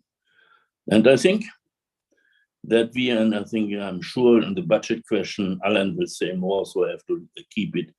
I can leave it, but the control of the bureaucracy in Council and Commission is also an important point in that question. Now let me come to 2-3 main points. If we do not increase the possibilities of qualified majority voting, we will run into a disaster. The European Union is there successful where qualified majority voting is there. That is especially in the internal market. And is there not successful where we have the veto principle. We had done a lot of progress from Maastricht to Lisbon in increasing the numbers of foreign and from the single act even for the development of have more qualified majority voting. But in decisive questions, we have not yet. We're now talking, for example, about taxation. That to come to in this global environment, with these big American companies and others, to have the possibilities of European taxation is of the utmost importance in certain questions of taxations. In other questions of the economy, it's important. But I think most important is that in these days of Russian war against a sovereign country, the qualified majority voting in foreign security and defense policy. Here we have needed a total, in practice, the total veto principle question. Even in resolutions in the council, it's a disaster. And we have many examples for that. Here I think we have to use the instruments by initiatives of the high representatives, by setting strategies by the council, and within that strategies, the foreign ministers can decide by majority. The possibility of the coalition of the willing, the means of the permanent structured cooperation. There's a lot of possibilities to go forward with that.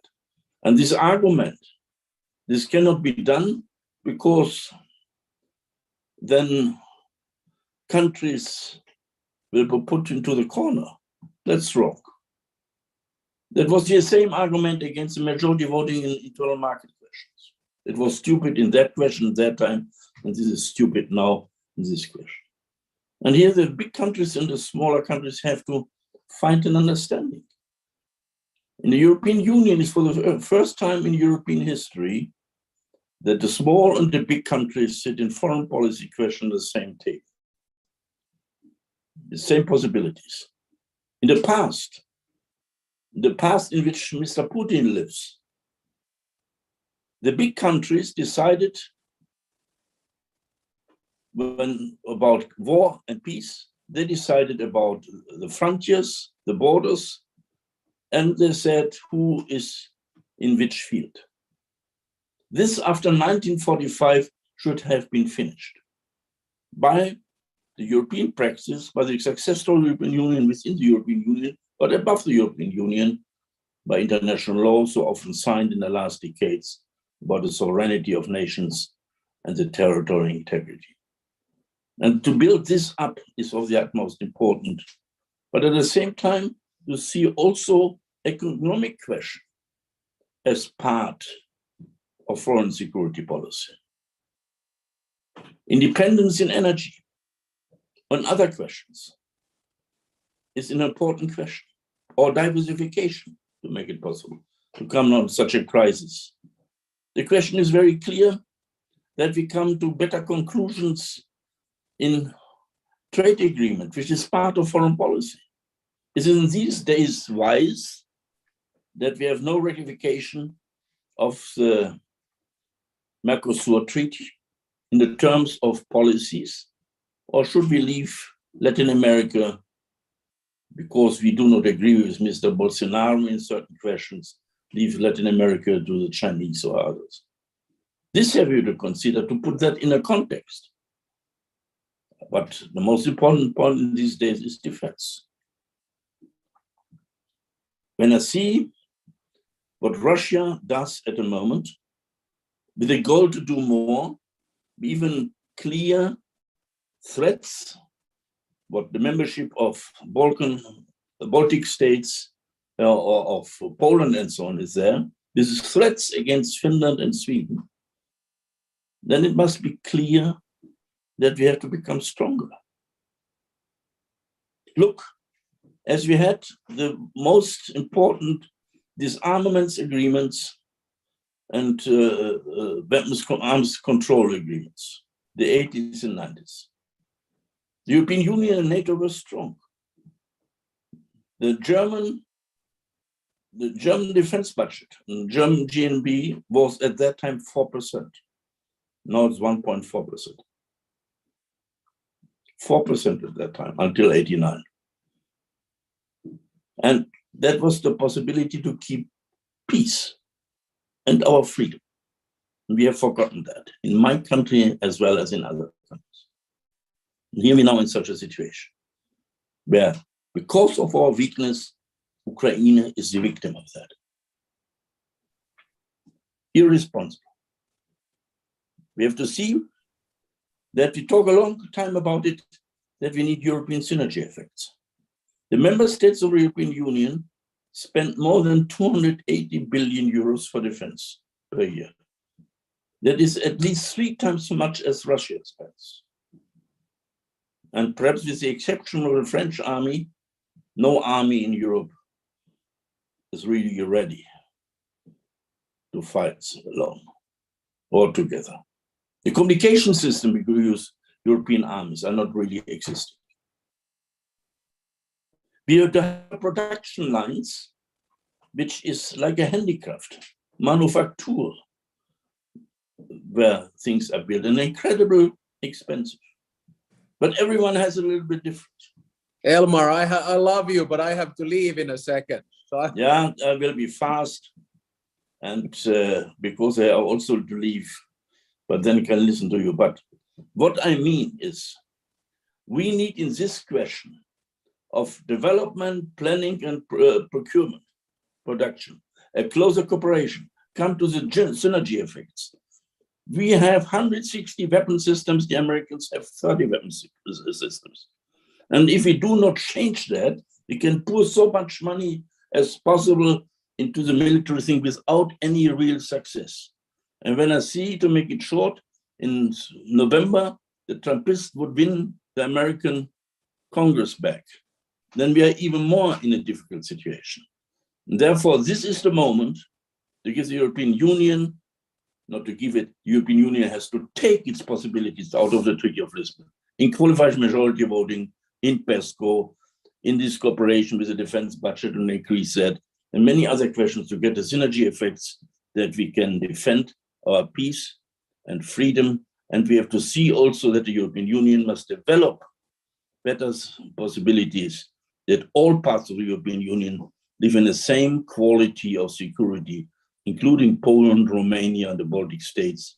And here we have to become better. And here, this conference has to do more to force our European leaders to become practical and have not just wonderful speeches that they have listened to the citizens.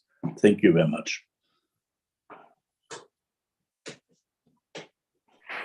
So since Alexander Stupp, the director of the School of Transnational Governance at the EY, has to leave,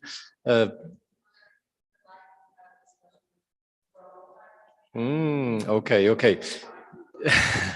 So we will have another day then a follow-up discussion on this. So Alexander, please, the floor is yours. Okay, thanks a lot. As a former MEP, I will take 2 minutes of your time. The following points. Number one, the EU advances only through crisis. Usually it's crisis, chaos, and suboptimal solution. It happened in the oil crisis in the 1970s, which led to the Single European Act. It happened in 1989, which led to Maastricht, Amsterdam, Nice, and Lisbon. Now we've had 3 collective crises which have hit us. The first one, the Euro crisis, second one, asylum, the third one, COVID. 2022 will go down in history as the biggest unifying moment that we have ever seen. We will move towards a truly common foreign and security defense policy. We will move towards the mutualization of debt. We will move to a new European security structure where Russia will be completely and utterly isolated. And on the other side of the new Iron Curtain, we'll have 30 to 35 states, some of which are members in the European Union, some which are in NATO. I think this is one of these huge moments in history and one of those moments where Europe will seize the moment, advance, and become more federative, more democratic, more efficient than ever before. Final point, we are used to thinking about the EU as a regulatory superpower. I think we need to start thinking about it as an acting superpower, whether it's monetary, whether it's trade, whether it's health, whether it's asylum, whether it's foreign policy, defense, competition. The EU is back in the game. Thank you very much. And sorry, I have to leave. Salut, Alain. Alexander, you are great. Elmar, you're my hero. And remember, Elmar and I always do this when we meet. Let's do it, Elmar. 1, 2, 3. Boom. All right. See you guys. Sorry I have to leave. Bye-bye. Thank you very much, Alexander. Thanks. So direct response, Monica. Yeah, I don't share that amazing optimism, but that's no news. First, I want to thank very much for this occasion. And also I am very glad that there are some possibilities and some practical example of cooperation among European Foundation.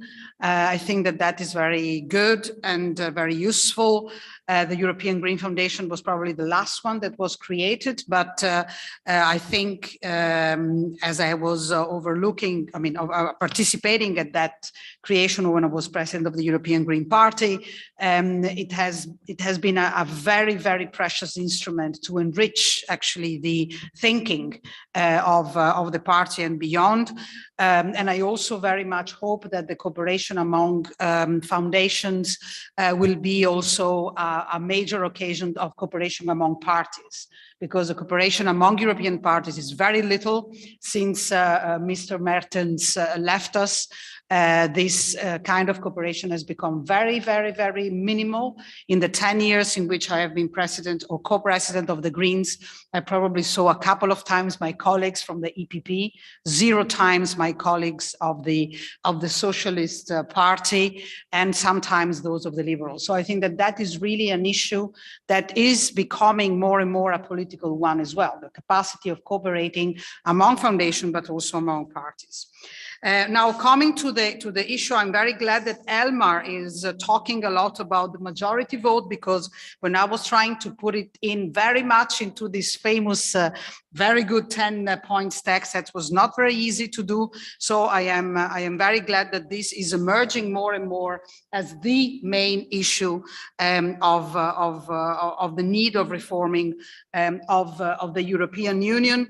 And as far as I understand today, there are something like 19,000 proposals from the platform of the Conference of the European Citizens.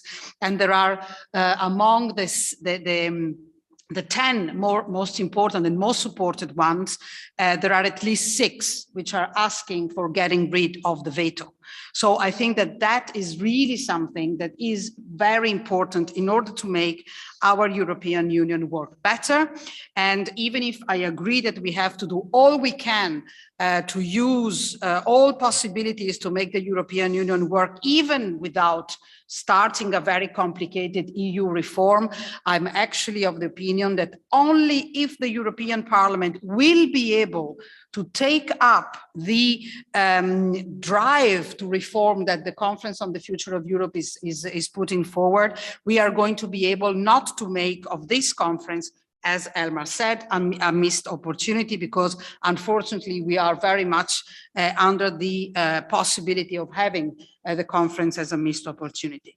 I fully agree on the idea of a militant democracy, but frankly, I believe that is much more important, beside having a militant democracy, also to have a delivering democracy. And this is the real problem, the connection between the capacity of having instruments of participative democracy with instruments that actually have an impact on the way in which decisions are taken. And according to me, the only way of dealing with it is by having the European Parliament opening a major reform process, ending with more power to the European Parliament, more power to citizens, but also getting rid of the veto right. And I believe that also the question of the transnational list and the Spitzenkandidaten process is somehow participating to this. I would like also to say a few words, if I can, on the question, on the consequences of what is happening in Ukraine and Russia. And I would like to say that some of you, actually, yes, some of you were with me in the European Parliament when we welcomed resistant people from Chechnya, when the Green Group welcomed Anna Politkovskaya to talk to us about what was happening and the awful events of the destruction in Grozny and in Chechnya. You were there, so you remember that. And you also remember that over the next, over some, after some years in the Sakharov Prize, we often talked about what happened in Russia and what Vladimir Putin was doing of what was then, still a relatively free place for press and for opposition. So we cannot really say today that we didn't know what Russia was becoming. And unfortunately, this idea that the economic interest and the economic integration would have resolved the problems or would have eased the issues of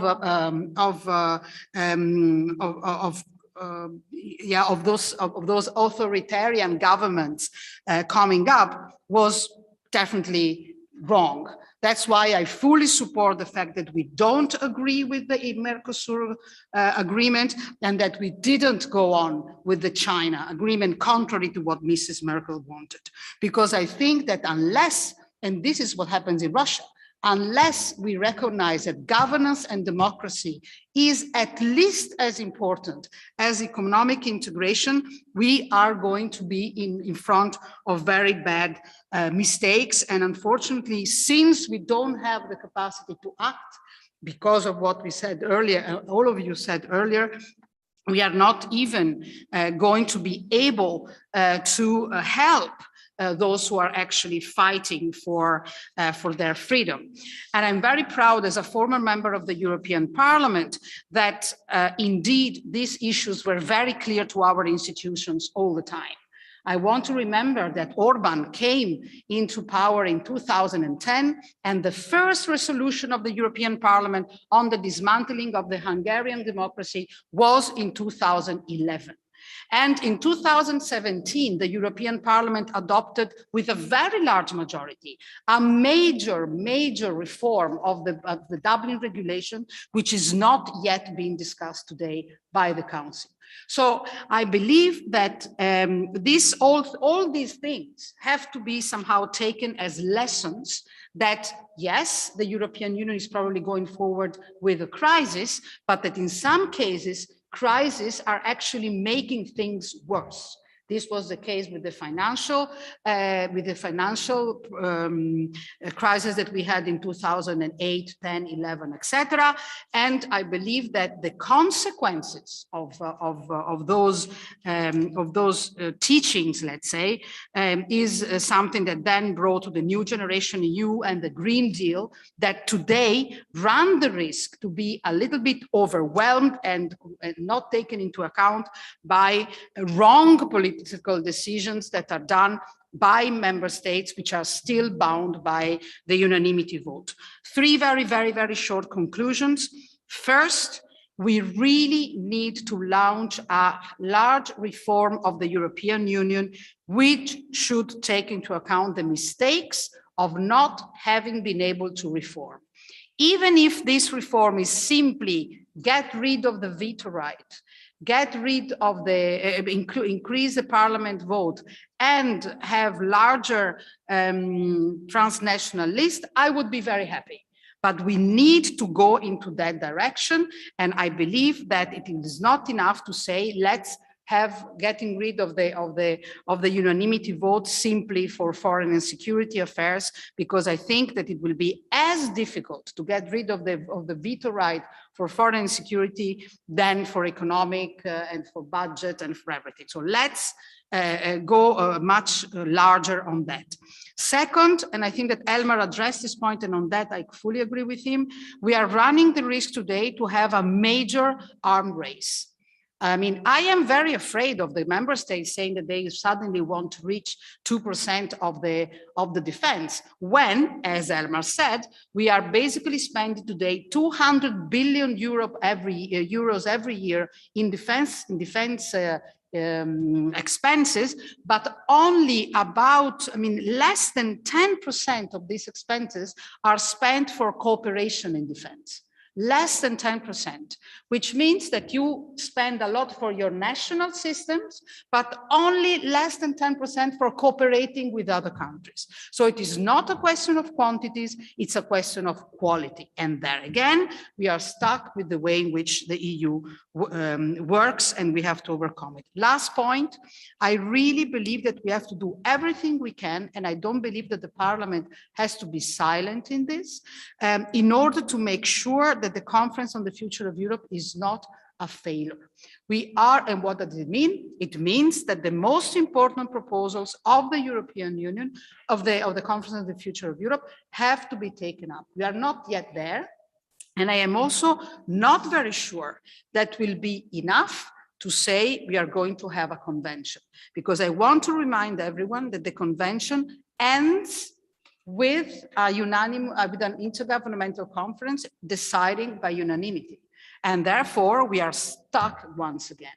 The convention was started to work without being included into the treaties. It didn't exist when it first started.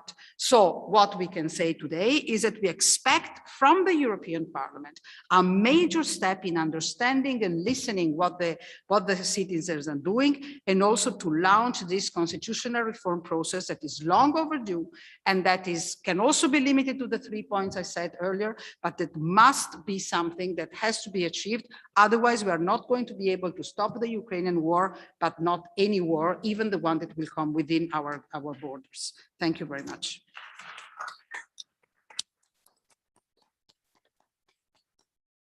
Thank you, Monica Frassoni. We turn to the last the presentation, which is Alain Lamassoure. He's on the platform. Alain, the floor is yours. Monsieur Lamassoure. Thank you. Oui. Thank you. Can you hear me?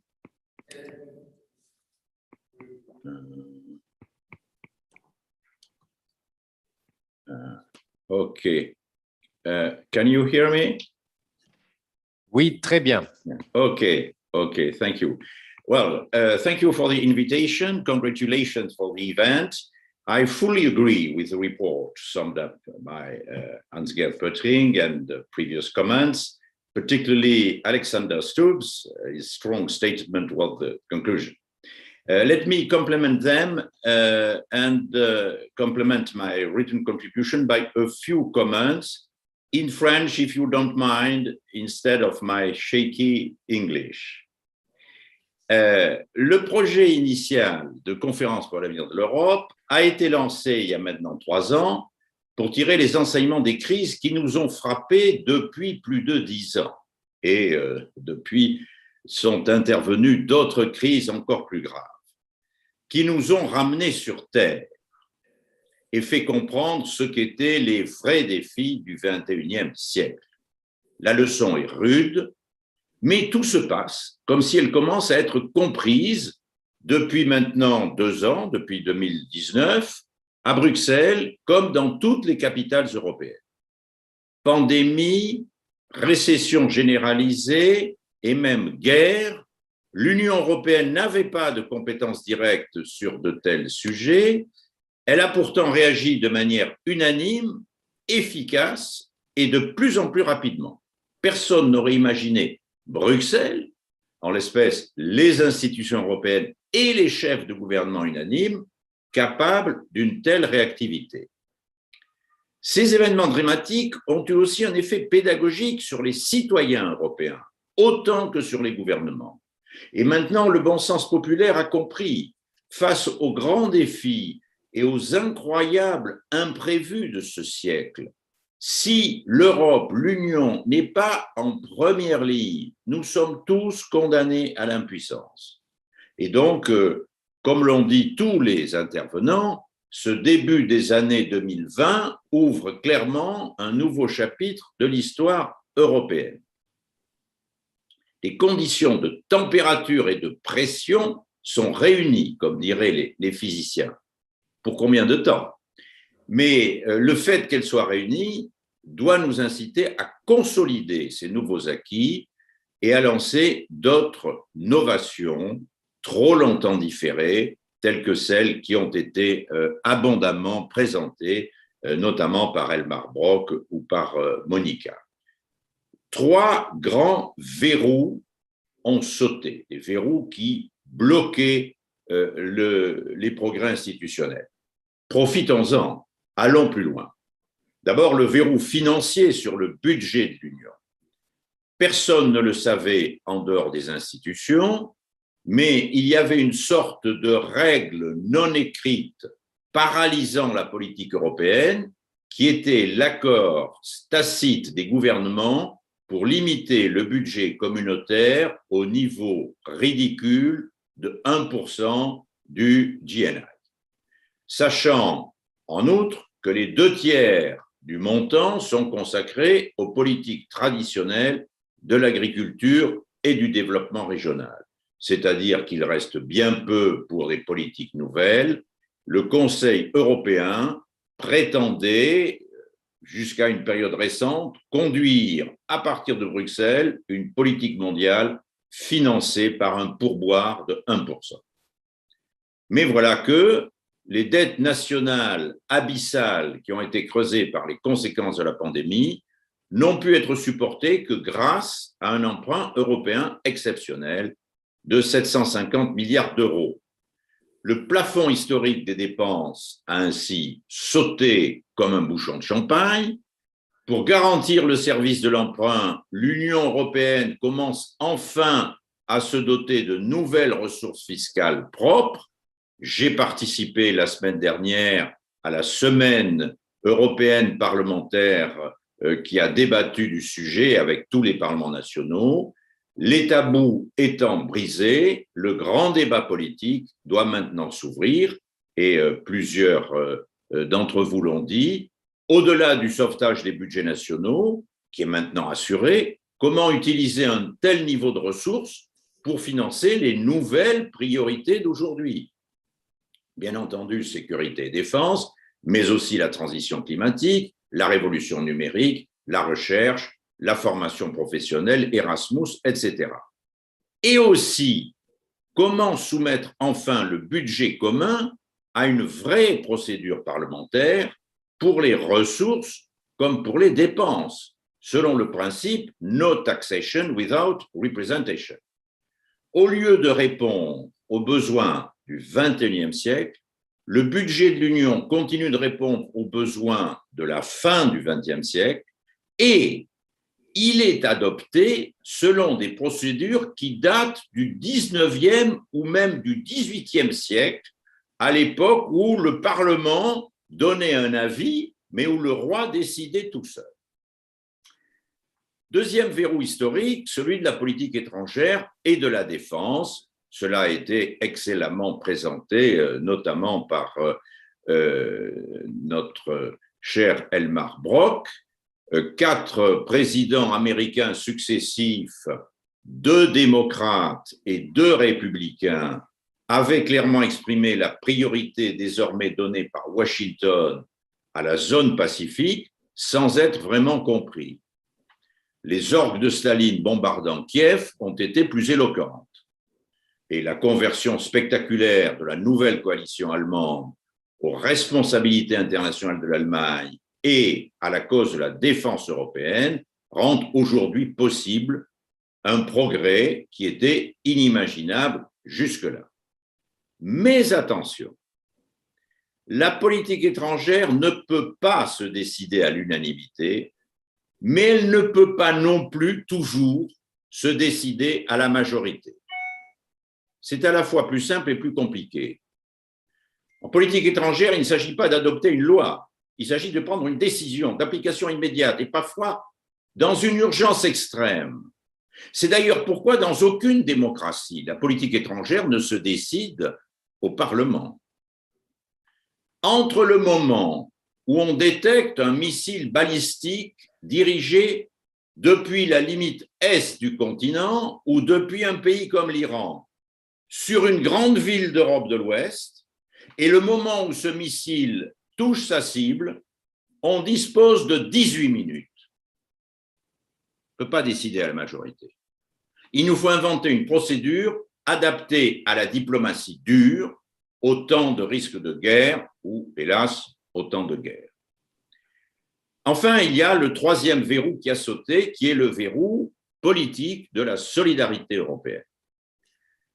La guerre d'Ukraine a vu se manifester une extraordinaire solidarité de la part des gouvernements, mais surtout des citoyens de pays qui étaient les plus réticents jusque-là à accueillir des étrangers sur leur sol. Mais le dénouement de la guerre d'Ukraine décidera de notre propre foi en nos propres valeurs. Et là, je rejoins complètement ce qu'a dit Monica. Bien entendu, personne n'attend que nous fassions la guerre, nous, l'Union européenne ou ses membres, pour l'Ukraine. Mais nous détenons une arme plus puissante que les missiles hypersoniques de M. Poutine. Cette arme, ce n'est pas SWIFT, qu'on a eu raison de mettre en œuvre. Simplement, les sanctions décidées sont certes très puissantes, mais avant qu'elles ne fassent effet sur l'opinion russe et donc indirectement sur les dirigeants, il ne restera plus une seule maison debout en Ukraine. Ce sont nos achats de gaz et de pétrole qui financent les bombes qui s'abattent en ce moment sur Mariupol et sur Kiev. Si nous ne sommes pas capables de faire le sacrifice, de réduire notre chauffage, d'économiser nos carburants, d'organiser une immense solidarité entre nos pays au profit de nos partenaires de l'Union les plus dépendants des approvisionnements russes, si nous restons ceux qui financent la destruction complète de l'Ukraine et le massacre de son peuple, cessons notre rhétorique qui sera alors devenue vide. Je vous remercie.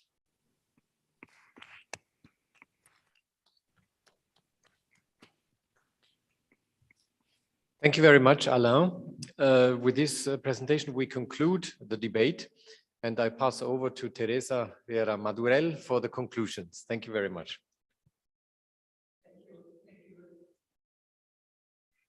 Thank you very much, Dieter. President Pottering, President of the Foundation, former President Enrique Baron, dear colleagues. It is my honor and pleasure to make few concluding remarks to this excellent and inspiring conference, although it's not very easy. In such a difficult time, let me also start by saying some positive things.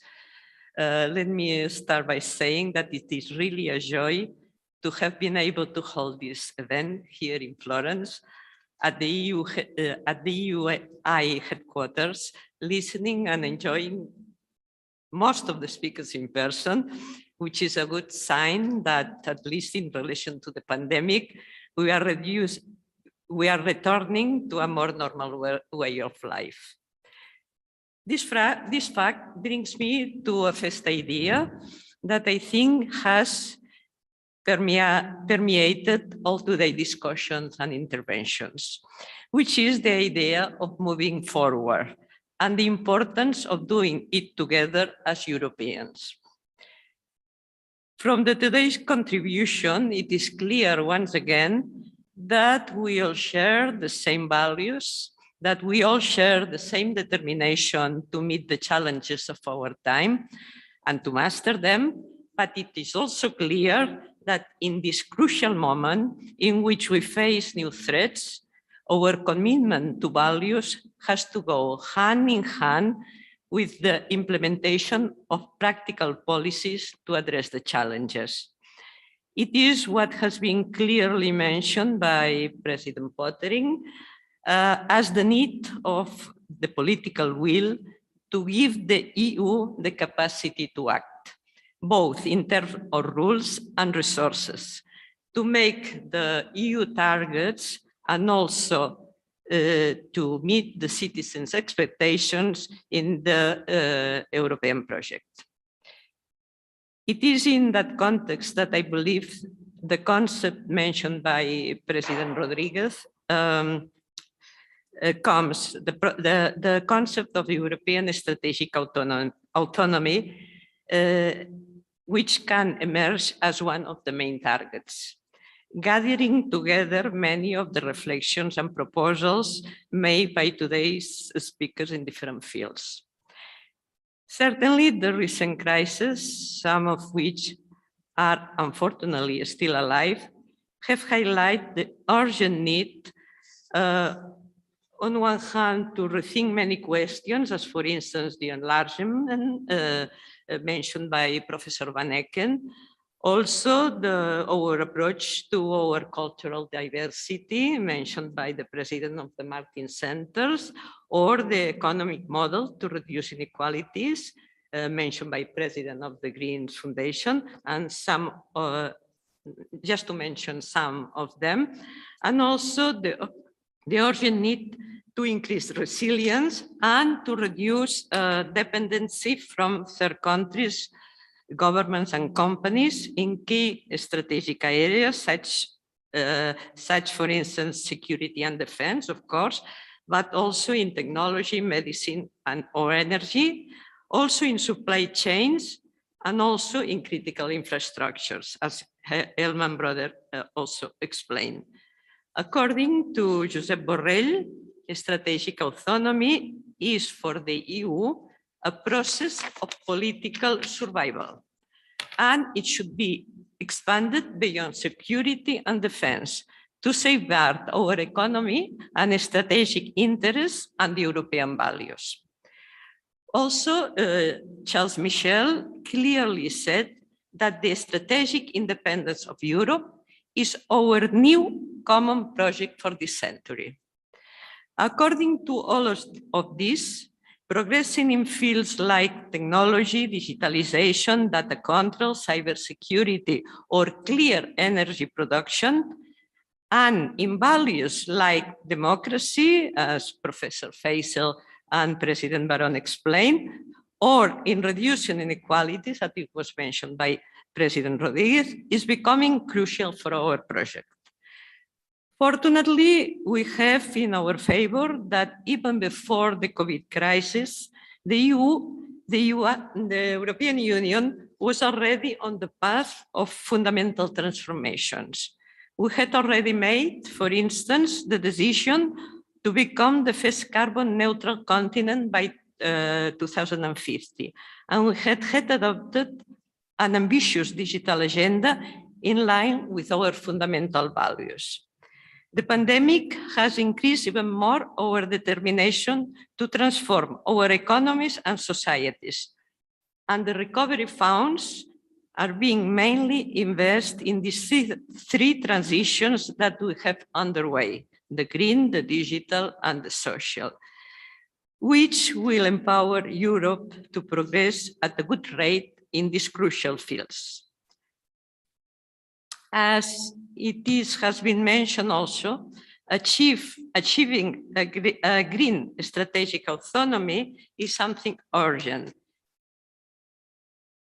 Our import of energy and critical raw materials have to be substantially reduced by building a full integrated and competitive EU energy market, based largely in renewable sources, and it has been also mentioned, and by taking ambitious energy efficiency measures, by supporting circular economy strategies, and by promoting efficient technologies in the use of both raw materials and energy. Moving to digital sovereignty is also of great importance, as President Rodriguez explains very well.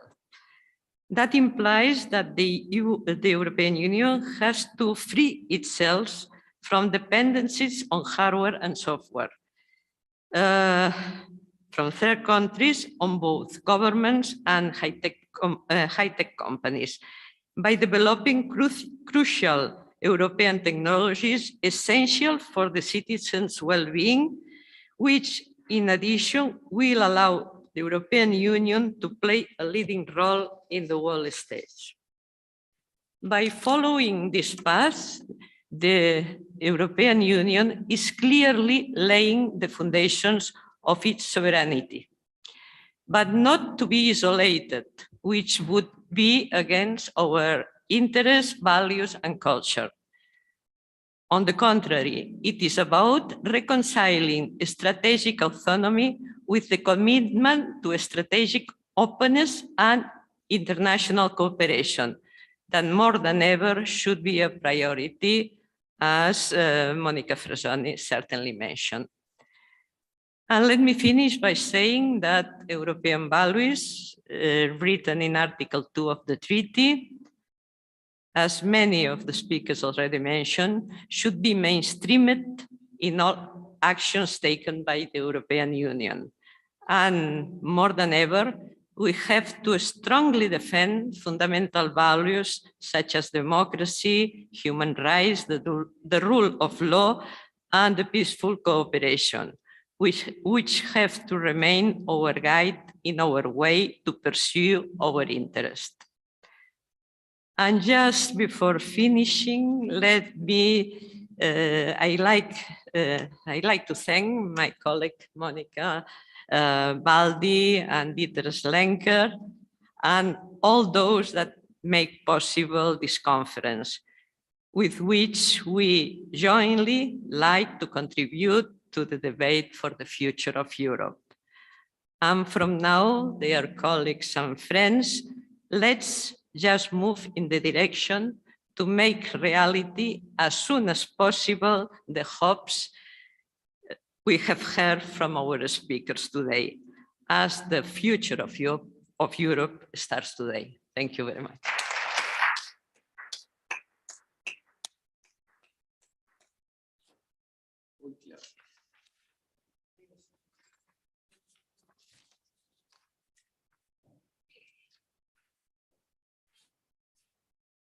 With this, I'm pleased to conclude this conference. Thank you very much to all the speakers. Thanks for the participants.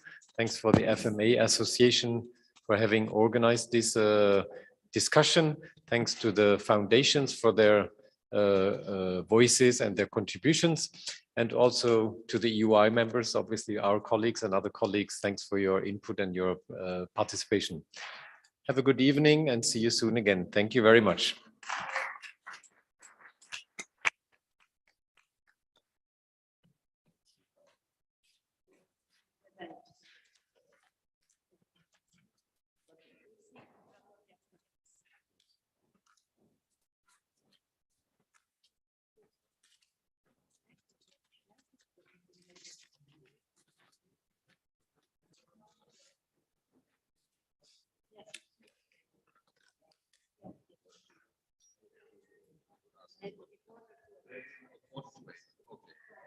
Herr Schlenker, Sie kommen, Herr